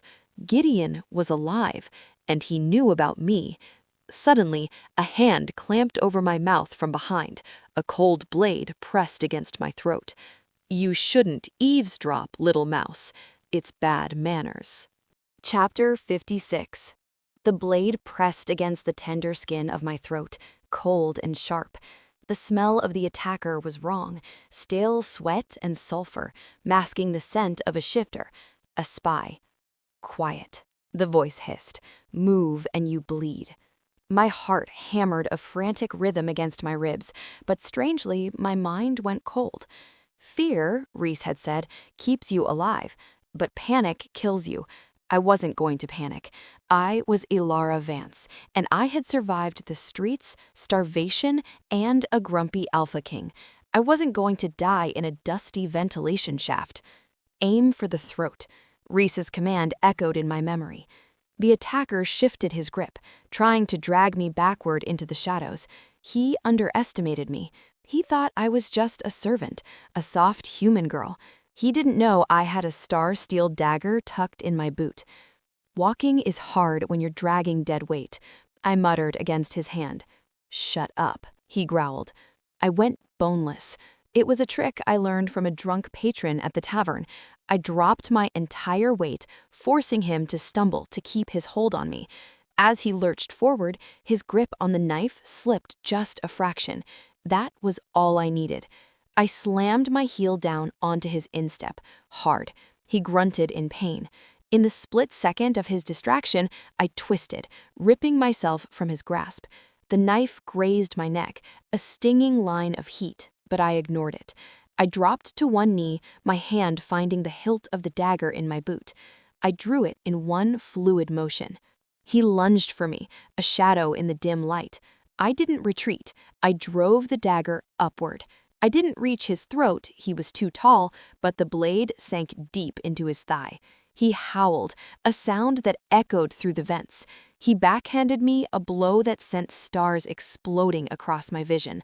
I hit the stone wall, dazed, the dagger skittering away.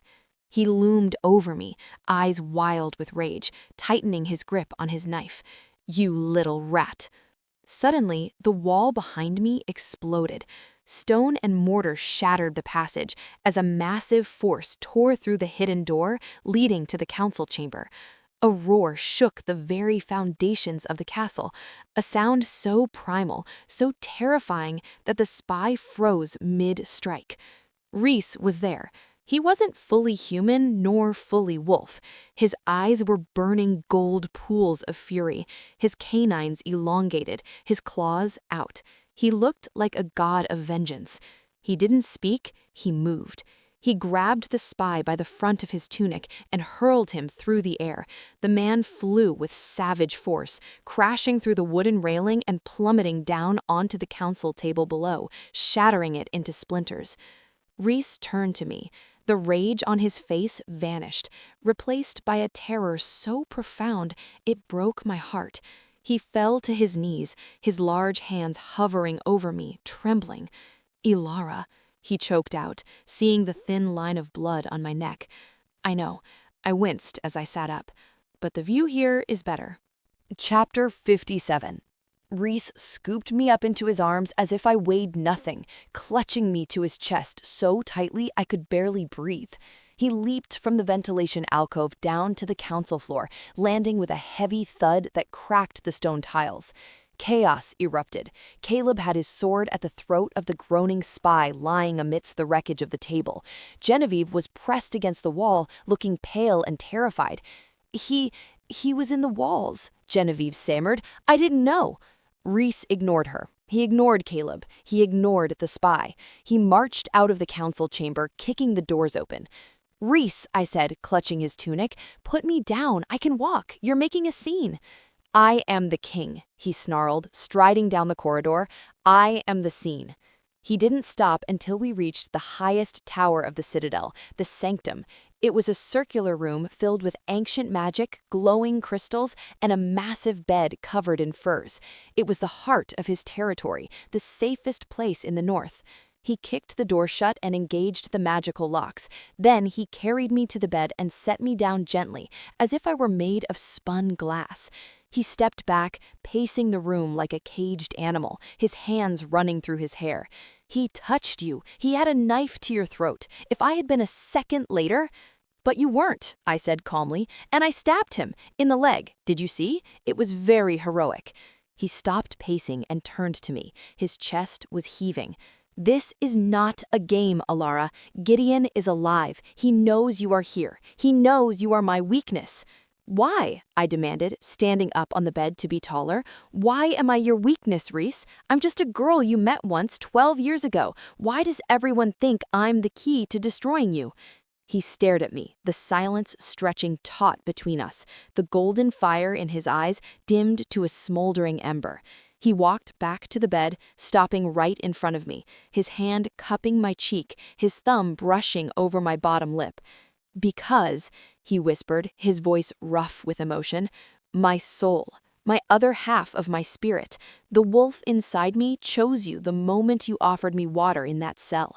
For 12 years I have been incomplete, hollow. I stayed away because I thought I could protect you from this, from me. But the bond, it does not fade. It only grows hungry." He pulled back slightly to look into my eyes. "If you die, Alara, I die. I go mad. I become a beast with no tether. Gideon knows this. He knows that if he breaks you, he breaks the king." I stared at him, my heart pounding. It wasn't just a crush. It wasn't just gratitude. It was biological, magical, eternal. "So, I'm stuck with you?" I whispered, my voice trembling. A wry, sad smile touched his lips. "I am afraid so, little ghost. You are tethered to a monster." I sat on the edge of the massive bed, processing the bomb he had just dropped. Mate. It explained everything. The intensity, the pull I felt toward him, the way he looked at me like I was the only source of light in a dark room. Reese moved to the basin in the corner, pouring water from a crystal pitcher. He returned with a damp cloth, his movements slow and deliberate, telegraphing every action so he wouldn't startle me. "Let me clean your neck," he murmured. I tilted my head back. The cut was shallow, barely a scratch, but to him it was a catastrophic failure of his protection. He dabbed the cool cloth against my skin, his focus absolute. His breathing was still ragged, his wolf clearly fighting for control. "Reese," I said softly. "Hush," he commanded gently. "Let me tend to you." "I'm fine," I insisted, catching his wrist. His pulse thundered beneath my fingers. "But you're not. You're vibrating." He dropped the cloth and stepped back, running a hand over his face. "I want to go back down there and tear that spy apart limb by limb. I want to burn the world for daring to touch you." That sounds messy and not very productive. I slid off the bed and walked to him. He was so tall, so broad, so powerful, and he was shaking apart because of me. "You called me your tether," I said, looking up at him. "So let me tether you." He looked down, his eyes dark with desire and fear. "Alara, you do not know what you are asking. The bond, now that we are close, now that you know, it is consuming. If I touch you now, I will not be able to stop." My breath hitched. The air in the room suddenly felt thick, charged with static electricity. "I didn't ask you to stop," I whispered. He went still. "Do not toy with me, Alara. I am a starving man standing at a feast. If you offer, I will take." I reached out and placed my hands on his chest, feeling the hard muscle beneath the linen shirt. "I'm not toying. I'm tired of being afraid, Reese. I'm tired of you treating me like glass. I survived the hunters. I survived the streets. I can survive you." He let out a low growl, his hands gripping my waist. "Survive me? I want to worship you. I want to make you mine in every way a male can claim a female." "Then do it," I challenged, my sass returning as my knees went weak. "Or are you all bark and no bite, Wolf King?" Something in him snapped. The restraint he had held onto for 12 years shattered like cheap glass. He scooped me up again, but this time there was no gentleness. It was possessive, urgent. He threw me onto the furs of the bed and followed me down, his body covering me, heavy and hot and perfect. "You foolish, brave girl," he growled against my lips. "I will never let you go." Chapter 59. His kiss was not a question, it was an invasion. It tasted of dark wine, danger, and a desperation that matched my own. His lips moved over mine with a hunger that stole my breath and replaced it with his own. I wrapped my arms around his neck, pulling him closer, needing to erase every inch of space between us. For 12 years, I had felt a hollow space in my chest. As his body pressed against mine, that space filled. It was like coming home to a house I hadn't known I owned. "Ilara," he groaned, breaking the kiss to bury his face in the crook of my neck. He inhaled deeply, his nose brushing the sensitive skin where the knife had grazed. "Mine, you are mine." "Yours," I gasped, arching into him as his hands roamed over me, rough, calloused, and setting my skin on fire. "I'm yours, Reese." He stripped the velvet uniform from my body as if it were wrapping paper, leaving me bared to his gaze. I should have felt shy. I should have felt exposed. But under his golden, glowing stare, I felt worshipped. He looked at my scars, the thin ones from the streets, the old ones from the cold, and traced them with his tongue, turning pain into pleasure. "You are beautiful," he rasped, his voice vibrating against my skin. So strong, so perfect. When he finally shed his own clothes, revealing the magnificent, scarred landscape of his body, I reached out to touch him. I traced the old silver burn on his wrist, the white line on his shoulder. My warrior, my monster. Rhys, I whispered, looking into his eyes, make me forget the cold. He growled, a sound of pure male satisfaction, and then he claimed me. It was intense, a collision of souls as much as bodies. There was no hesitation, no awkwardness. It was instinct. It was the ancient magic of the mate bond singing in my blood, telling me this is him, this is right, this is forever. Every touch was electric, every movement was a promise. He took me with a fierce, possessive rhythm that drove everything else from my mind. Gideon, the war, the fear. There was only Rhys, his heat, his scent, his weight. At the peak, when the world dissolved into white light, I felt a snap deep in my soul, a golden thread tying itself into an unbreakable knot. I cried out his name, and he roared mine, his teeth grazing my shoulder in a phantom mark. Afterwards, he collapsed against me, burying his face in my hair, his breathing ragged. He held me so tightly, I thought he might crack my ribs, but I didn't care.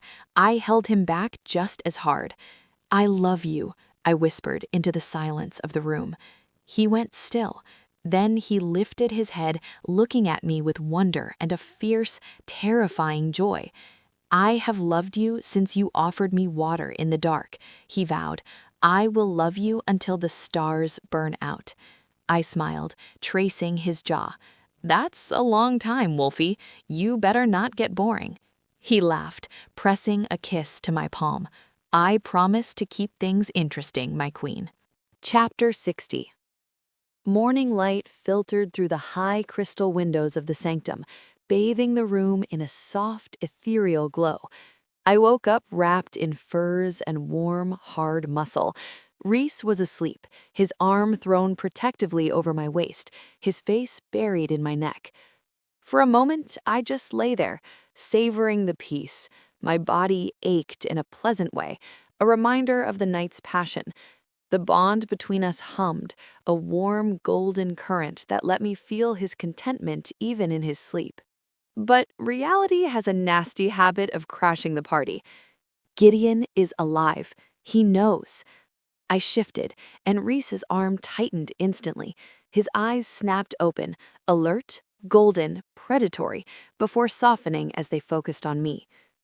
"Good morning," he rumbled, his voice gravelly with sleep. "Morning," I smiled, pecking him on the lips. "You snore, just so you know." "I do not snore," he denied, nuzzling my jaw. "I purr like a large, dangerous cat. Keep telling yourself that." I sat up, pulling the fur sheet around me. "Rhys, we need to talk. About the spy, about Gideon." The playfulness vanished from his face, replaced by the mask of the king. He sat up, the muscles of his back shifting. "Caleb is interrogating the spy. We will find out where Gideon is hiding." "And then what?" I asked. "You go off to war again? You leave me in a tower?" He looked at me, his expression hard. "I will do whatever keeps you safe." "No," I said firmly. "That didn't work last time. You sent me away and I was miserable. You stayed away and you were miserable. And Gideon still found out." I turned to face him fully. "I am not going to be a weakness, Rhys. I am your mate. If I'm tied to you, then I'm tied to this war. You are human, Alara. You cannot fight shifters. I stabbed a spy yesterday, and I broke you out of a dungeon with a file and a rock. I'm scrappy, I'm smart, and I know how to be invisible." I reached out and took his hand. "Don't hide me away. Teach me. Show me how to use the dagger properly. Show me the maps. Let me be your strength, not your liability." He stared at me for a long time, searching my face. He saw the stubborn set of my jaw, the fire in my eyes. He realized finally that he couldn't protect me by locking me up. Slowly, he nodded. He brought my hand to his lips and kissed the knuckles. "Very well," he agreed. "You want to be a warrior, then I will train you. But be warned, my love, I am a harsh teacher." "I can handle you," I smirked. "I've seen you afraid of a spoon." He chuckled. pulling me back into his arms for a kiss that promised both trouble and devotion. Suddenly, a chime echoed through the room, a magical alert from the crystal by the door. Rhys pulled back, his eyes narrowing. "It's Caleb. He's at the door." Rhys threw on his trousers and strode to the door, unlocking the seals. Caleb stood there, looking grim, a scroll in his hand. "Spit it out," Rhys commanded. "The spy talked," Caleb said, his eyes flicking briefly to me, sitting in the bed wrapped in furs.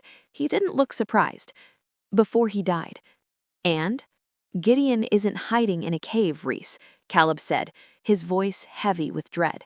"He's taken the southern citadel, and he has allies. The vampires have broken the treaty. They march with him." Rhys went still. I felt the cold fear spike through the bond. "Vampires?" Rhys whispered. "They haven't marched in centuries." "They are hungry," Caleb said, "and Gideon promised them a feast." Rhys turned to look at me, his face grim. "Then we give them a war." I stood up, clutching the dagger Rhys had given me. "No," I corrected. "We give them a war." Chapter 61. The war room smelled of unwashed bodies, old parchment, and fear. 12 generals stood around the massive oak table, arguing over a map of the southern territories. They were all large, bearded men in heavy armor, their voices booming off the stone walls. I stood in the corner, arms crossed, wearing a leather tunic and trousers Rhys had commissioned for me. I looked less like a personal steward and more like a squire, though the star-steel dagger strapped to my thigh suggested otherwise. "We must strike head-on," General Kale shouted, slamming a fist onto the map. "We have the numbers. We crush the rebellion in the valley." "And walk into a slaughter?" countered General Vance. "Gideon has vampires. They will flank us from the ridges at night. We need to siege."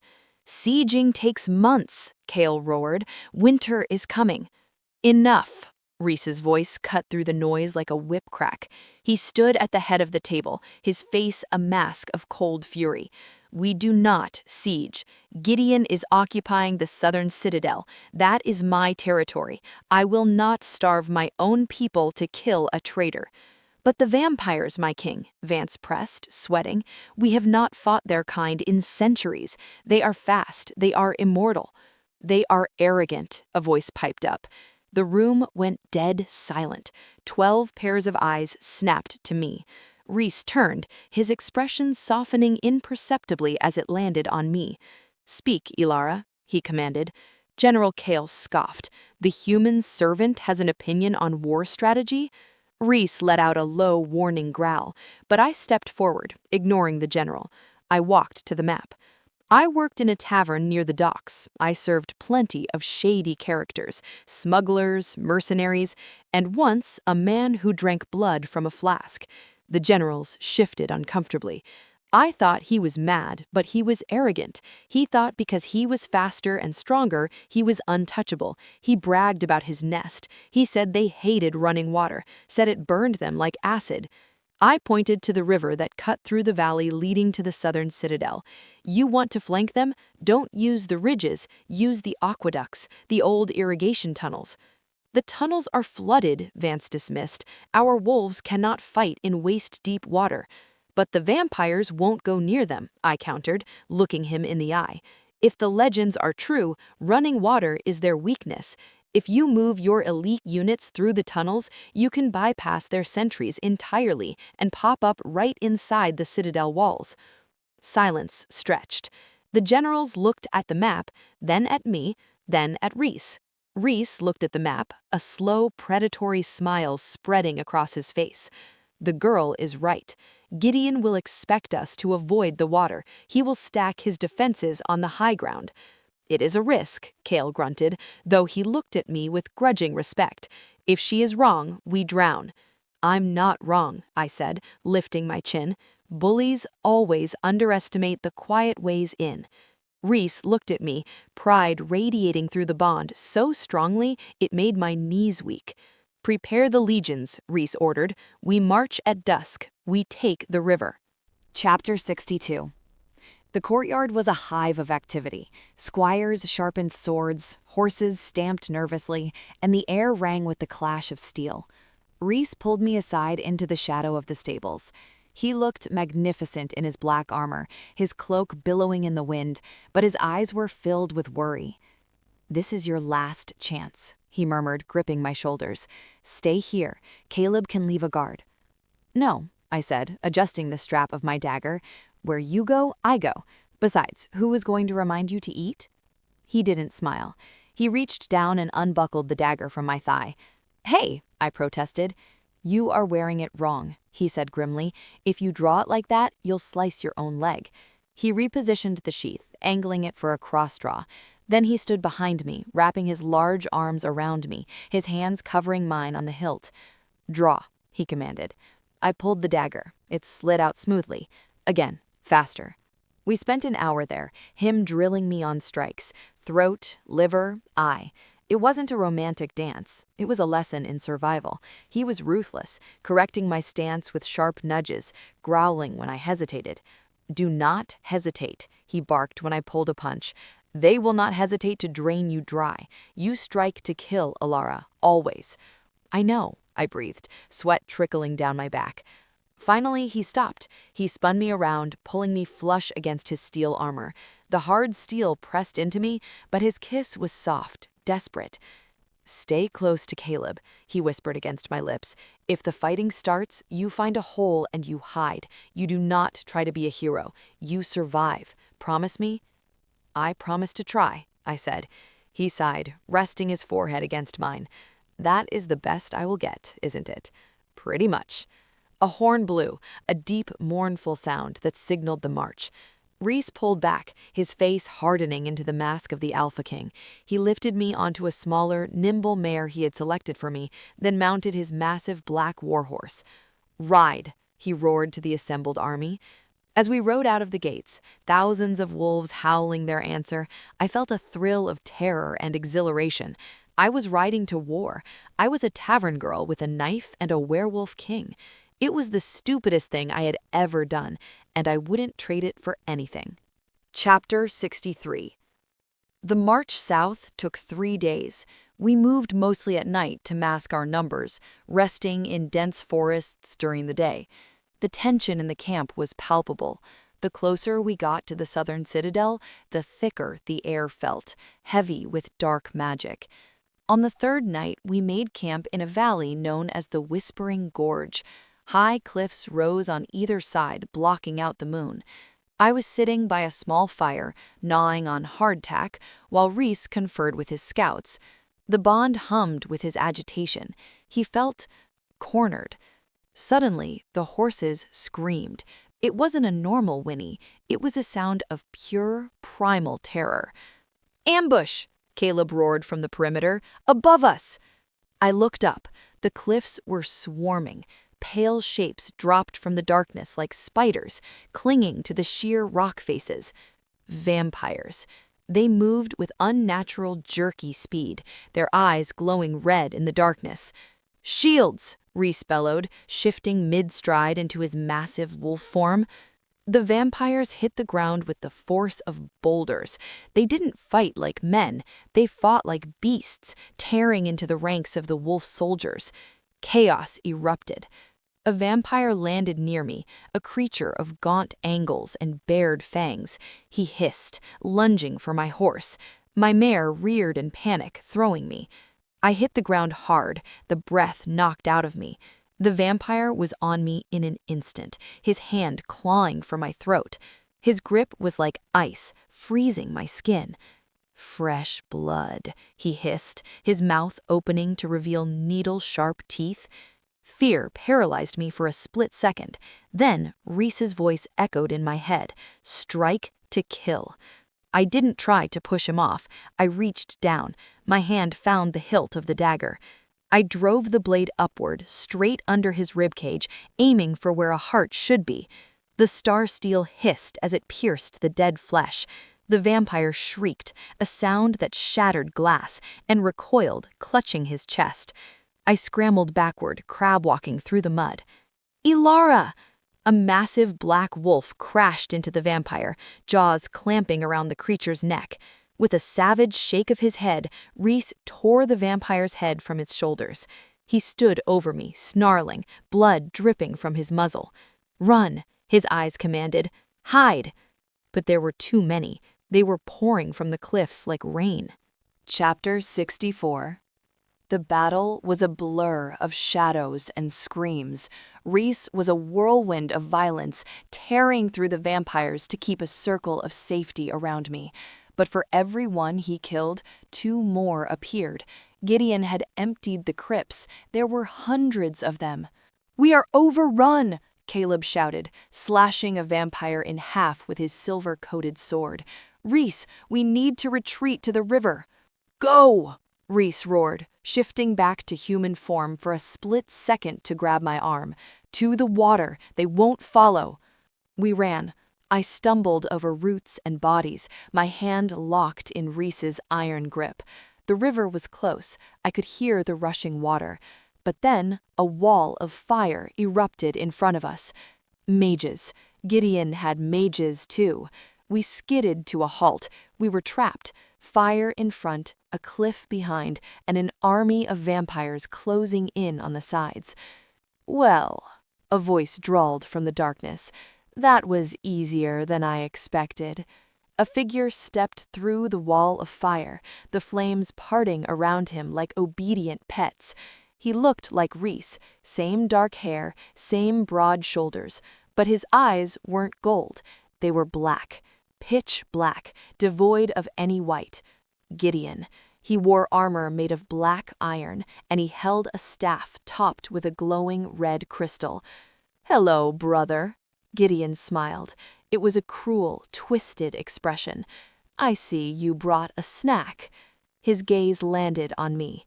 Rhys stepped in front of me, a low, vibrating growl emitting from his chest. "Touch her, Gideon, and I will not kill you quickly this time. I will peel the skin from your bones." "Always so dramatic," Gideon sighed. "You haven't changed. Still letting your emotions rule you. Still keeping pets." Gideon raised his hand. The vampires stopped their attack, forming a circle around us. We were cut off from the rest of the army. Caleb and his men were fighting on the other side of the firewall, unable to reach us. "He doesn't want the throne, Rhys," Gideon lied smoothly. "I just want what is mine. You took my birthright. You took my pride." "You sold me to hunters," Rhys roared. "And look how strong it made you. Laugh. You should thank me." He pointed the staff at Rhys. A beam of dark energy shot out. Rhys shoved me aside. "Run!" He took the blast full in the chest. Chapter 65. "Rhys!" I screamed. The dark magic hit him with the force of a battering ram. He was thrown backward, crashing into the rock face. He crumpled to the ground, groaning, smoke rising from his armor. I didn't run. I couldn't. I scrambled toward him, my dagger in hand. I stood over his fallen body, facing Gideon. I knew it was ridiculous, a human woman with a knife against a sorcerer wolf, but I wouldn't let him take Rhys, not again. Gideon looked at me, amused. "Oh, look, the kitten has claws." "Get up, Rhys," I whispered, keeping my eyes on Gideon. "Please get up." Rhys was trying. I could feel his struggle through the bond. Pain, disorientation, rage. But the magic had stunned him. "You possess spirit," Gideon noted, walking closer. The vampires parted for him. "I see why he kept you. But spirit doesn't stop magic." He flicked his wrist. An invisible force slammed into me, pinning my arms to my sides. I couldn't move. I couldn't breathe. I was lifted off the ground, floating, helpless in the air. "Ilara!" Rhys roared, struggling to his knees. His eyes flashed gold, his wolf surfacing, fighting the paralysis. "Stay down, brother," Gideon commanded, "or I snap her neck like a twig." Rhys froze. The threat worked. He sank back, his eyes locked on me, filled with agonizing fear. "That's better," Gideon smiled. He walked over to me, inspecting me like a prize pig at a fair. The human mate, the weakness. He reached out and plucked the star-steel dagger from my paralyzed hand. He tossed it aside. "You see, Rhys," Gideon called out, circling me, "you thought you could hide her. You thought you could send her away. But fate is funny. It always brings our sins back to us." He pulled a heavy silver chain from his belt. It was identical to the ones from the fortress. "No," Rhys whispered, his voice broken. "Gideon, take me. Leave her be." "I'll take you both," Gideon corrected. He wrapped the silver chain around my wrists. The metal burned cold against my skin. He whispered a word, and the magical paralysis broke, dropping me to the ground. I tried to run, but the chain was already secure. Gideon yanked it, dragging me to his side. He placed the tip of his staff against my temple. "Surrender, Rhys," Gideon commanded softly. "Shift into your human form. Put on these chains, or I melt her brains right now." I looked at Rhys. "Don't do it," I pleaded, tears streaming down my face. "He'll kill us anyway. Fight, Rhys. Run." Rhys looked at me. He looked at the staff pressed against my head. He looked at the brother he hated. Then, slowly, agonizingly, the fight left his body. The Alpha King bowed his head. "I surrender," he whispered. He held out his hands. Gideon laughed, a sound of pure triumph. Two vampires rushed forward, clamping heavy silver shackles onto Rhys's wrists. He looked at me across the clearing, his eyes conveying a silent, desperate promise. "I will find a way." But as Gideon dragged me toward his black carriage, leaving Rhys surrounded by monsters, I knew the nightmare had started all over again. We were going back to the cage. Chapter 66. The sensation of cold stone against my cheek was a nightmare I thought I had escaped 12 years ago. I woke to the sound of dripping water and the clenching of chains. For a terrifying moment, I was 10 years old again, small and helpless, hiding in the shadows. But then, the pain in my wrists registered, the burning bite of silver cuffs, and I remembered. I wasn't 10, I was 22, and I wasn't hiding, I was captured. "Ilara." The voice was a ragged whisper from the darkness. I pushed myself up. We were in a dungeon cell, damp and smelling of rot. It was nearly identical to the one where we met, only this one was larger, and this time I wasn't the visitor. Rhys was chained to the opposite wall. He looked terrible. Gideon's magic and the silver shackles had drained him. His skin was pale, sweat beading on his forehead, his black hair matted with blood. He was slumped forward, the heavy chains pulling his arms taut above his head. "Rhys?"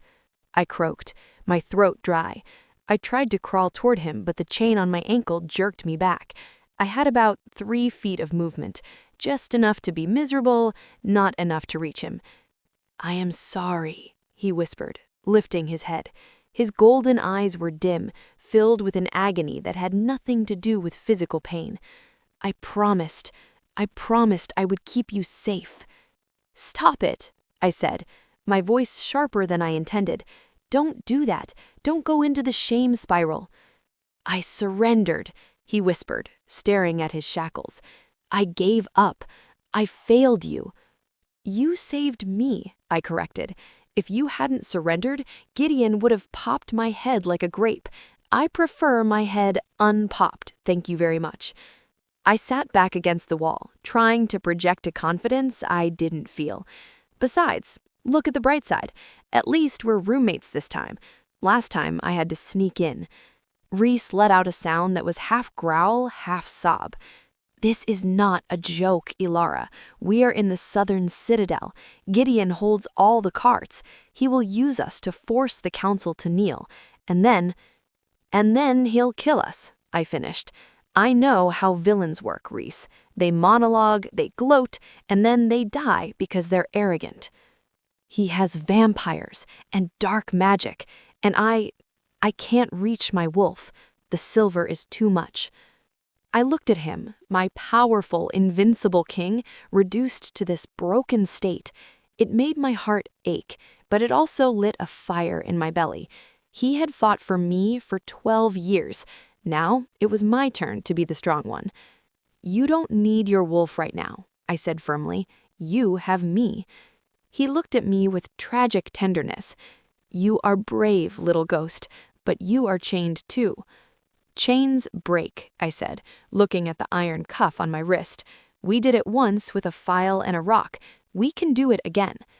"We don't have a file," he pointed out.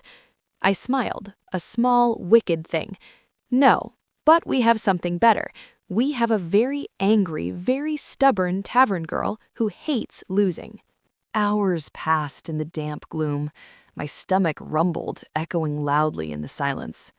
"Sorry," I muttered. "I skipped dinner to go to a war." Rhys didn't answer. He was drifting in and out of consciousness, the silver poisoning working faster on him because of his high alpha blood. I watched him, fear gnawing at me. If we didn't get out soon, the metal would kill him before Gideon ever got the chance. The heavy iron door groaned open. Torchlight flooded the cell, blinding us. Gideon swept in, followed by two pale, gaunt vampires who looked like they hadn't eaten in a century. Gideon looked pristine in his black armor, his face a smug mask of victory. "Cozy," he sneered, looking between us. "It's almost poetic, isn't it? The alpha and his human pet back in the dirt where they belong." Rhys lifted his head, a low growl rumbling in his chest, but he was too weak to do more. "Save your breath, brother," Gideon laughed. He walked over to me, crouching down so we were eye level. He smelled of ozone and dried blood. "And you, the famous Ilara. I expected more. You look like a street rat." I stared at him, keeping my face blank. "And you look like a second-rate sorcerer who bought his outfit at a costume shop. Seriously, black spikes? It's a bit predictable, isn't it?" The vampires hissed. Gideon blinked, his smile faltering for a second. "You have a sharp tongue," he noted, his eyes narrowing. "It helps when dealing with pests," I replied sweetly. Gideon stood up, his face hardening. "Enjoy your wit while you can. At dawn, I will bring you out to the courtyard. I will drain Rhys of his power in front of his army, and then I will feed you to my new friends here." He gestured to the vampires. "Slowly." Rhys surged against his chains, the metal shrieking. "You touch her, and You will do nothing," Gideon shouted, kicking Rhys in the ribs. Rhys collapsed with a grunt of pain. "Stop!" I yelled, lunging forward as far as my chain allowed. Gideon turned back to me, straightening his cloak. "Tomorrow the north falls, and you two will be nothing but a cautionary tale."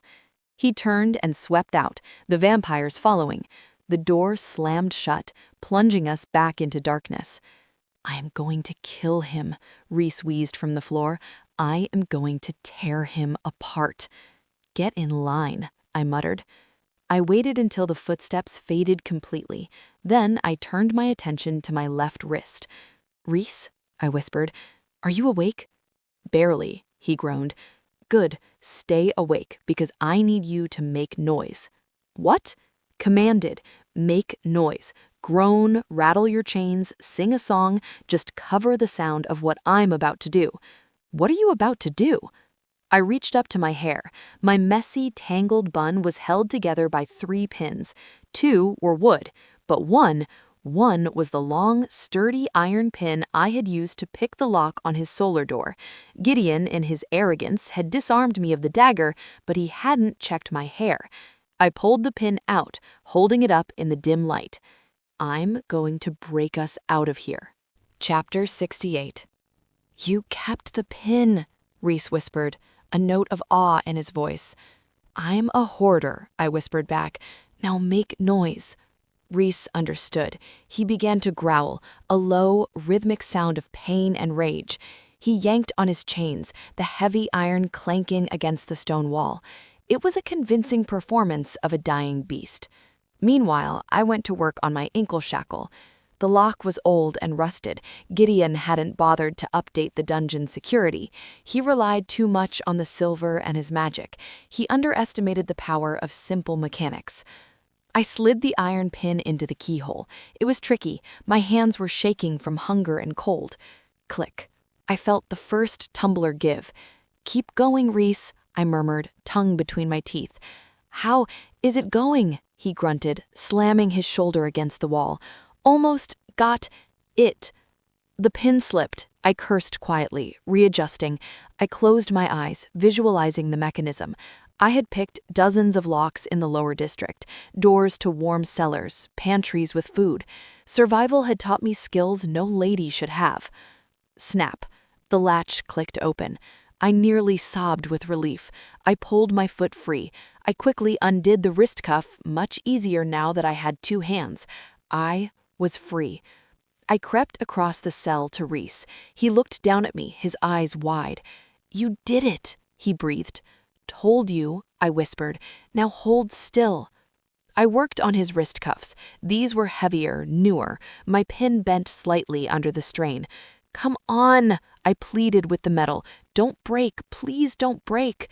Rhys watched me, his gaze intense. "If we get out of here," he whispered, "I am buying you a locksmith shop." "I'd prefer a bakery," I grunted, twisting the pin. "Less stress." Clank. His right hand came free. He immediately caught me as I stumbled back, his large hand cupping my face. "One more," he urged. I attacked the left cuff. It popped open in seconds.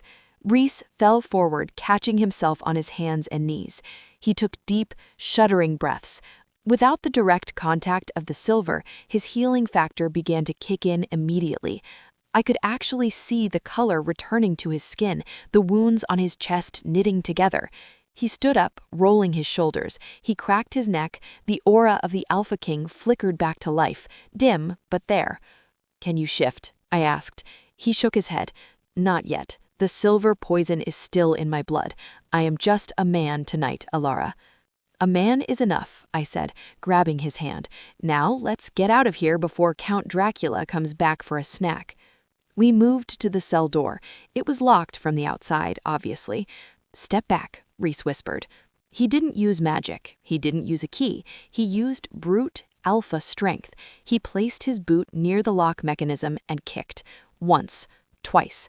On the third kick, the rusted wood splintered and the lock gave way. We stepped out into the corridor. It was empty. "We need weapons," Rhys whispered, looking around. "And a map," I added. "I know this citadel," Rhys said grimly. "I grew up here, before my father moved the capital north. I know where Gideon will be." "We're not going after Gideon," I hissed. "We're escaping." "No," Rhys said, turning to me. His eyes were hard. "If we leave, he hunts us. He kills my army. The only way this ends is if I end him." "But you can't shift." "I don't need to be a wolf to kill my brother," he vowed. "I just need a sword."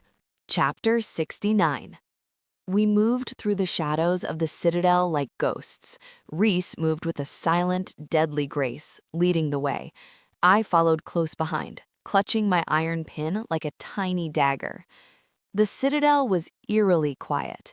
Most of Gideon's forces, the vampires and the traitor wolves, were likely on the walls, watching for the arrival of Rhys's army. They didn't expect the threat to be inside the house. We found an armory near the barracks. It was unguarded. Rhys grabbed a heavy broadsword, testing its weight. He tossed me a short sword. "Too heavy," I whispered, nearly dropping it. He found a pair of long daggers. "Better?" "Much." I tucked them into my belt. "Now I feel like a real steward." "We need to get to the courtyard gate," Rhys whispered. "The army, if they survived the ambush, they will be regrouping at the river. If we can open the main gates, we can let them in." "I thought we were killing Gideon." "We are," Rhys said, "but I can't take on an army of vampires alone. We need Caleb." We crept toward the main courtyard. As we passed the great hall, voices drifted out. "Smell them on the wind. The Northern Legion is massing at the aqueducts." We froze. Gideon was in the hall. "Let them come," Gideon's voice sneered. I have the king. When they see his head on a pike, they will scatter." Rhys gripped the hilt of his sword, his knuckles white. I put a hand on his arm to steady him. We reached the archway overlooking the courtyard. It was packed. Hundreds of vampires stood in formation, waiting. The gate was barred with a massive beam of ironwood. "There's too many," I whispered. "We can't fight through that." "We don't have to," Rhys said, pointing upward. "Look." Above the gate was the winch mechanism room. If we could get there, we could raise the portcullis. "The aqueducts," I realized, remembering my plan from the war room. Caleb used the tunnels. They're probably waiting right outside the gate, underwater, waiting for the signal. "Then let's give them one," Rhys said. We climbed the spiral stairs to the gatehouse. 2 vampires stood guard at the top. Rhys didn't hesitate. He lunged, his sword flashing in the moonlight. He decapitated the first one before the creature could scream. The second hissed, lunging for me. I dodged, ducking under its clawed hand. I drove my dagger into its stomach, then twisted. It shrieked and dissolved into ash, ancient dust held together by magic. "Nice aim," Rhys grunted, kicking the dust pile aside. We burst into the winch room. It was empty. Rhys grabbed the massive wheel that controlled the gate. "It's stuck," he grunted, straining against it. "Rusted shut." "Use your back," I urged, grabbing the spokes to help him. "I am." Suddenly, the door behind us blew open. Gideon stood there, flanked by 3 massive vampires. His staff glowed with red light. I knew I smelled a rat, or rather, a wolf and his mouse. Rhys stepped in front of me, raising his sword. "It's over, Gideon." "Is it?" Gideon laughed. "You have no wolf. You have no army. You have a rusty sword and a girl." He raised his staff. "Say goodbye, brother." Chapter 70. "Drop!" Rhys roared. He tackled me to the ground just as a bolt of dark energy shattered the winch mechanism above our heads. Wood and iron rained down on us. Rhys rolled to his feet, placing himself between me and Gideon. "Alara, get the gate open," he shouted. "I'll hold them off." "The mechanism is broken," I yelled back, scrambling up. "Find a way." Rhys charged. He was a blur of steel and fury. He met the 3 vampires head-on. Without his wolf strength, he relied on skill, 12 years of training, of fighting, of surviving. He parried a claw swipe, ducked a bite, and drove his sword through the chest of the first attacker. But Gideon stood back, launching blasts of magic. One hit Rhys in the shoulder, spinning him around. He stumbled but stayed on his feet. I looked frantically at the gate controls. The chain was intact, but the wheel was shattered. The counterweight was locked in place by a heavy iron pin. If I could knock that pin out, gravity would do the rest. The gate would crash up. I looked around for something heavy, a hammer, a rock, anything. Nothing. I looked at the fight. Rhys was struggling. He was bleeding from a dozen cuts. Gideon was laughing, toying with him. "You are weak, Rhys," Gideon taunted, blasting him again. "You were always weak." I saw a heavy iron torch sconce on the wall. I grabbed it, wrenching it free with a grunt of effort. I ran to the counterweight mechanism. I climbed up the gears, ignoring the grease and the height. I straddled the chain. "Hey, wizard boy!" I screamed. Gideon looked up, annoyed. "What?" "Gravity is unforgiving." I swung the iron sconce with all my might, smashing it into the locking pin. Clang! It didn't budge. "Ilara!" Rhys shouted, deflecting a blow that would have taken his head off. I swung again. Clang! The pin wiggled. Gideon realized what I was doing. "Stop her!" he shrieked at the remaining vampire. The creature abandoned Rhys and leaped up the wall, clawing its way toward me like a spider. I swung a 3rd time. I put every ounce of my rage, my fear, and my love into it. Crack! The pin flew out. The counterweight dropped like a stone. The chain screamed as it whirred through the gears. Below, in the courtyard, the massive iron gate began to rise with a thunderous groan. The vampire lunged at me. I let go of the chain and dropped to the floor, rolling away. The creature landed where I had been a second before. Through the open gate, a sound reached us, a roar of water and fury. From the river outside, hundreds of wolves, wet, angry, and heavily armored, surged into the courtyard. Caleb was at the front, his sword raised. "For the king!" Caleb bellowed. The Northern Legion had arrived. Rhys looked at Gideon, blood dripping from his nose, a savage grin spreading across his face. "You were saying, brother?" Gideon's face went pale. He turned to run, but the door to the stairs was blocked by the vampire I had dodged. I stood up, dusting off my hands. "Now," I said to the terrified sorcerer, "let's talk about that monologue you never got to finish."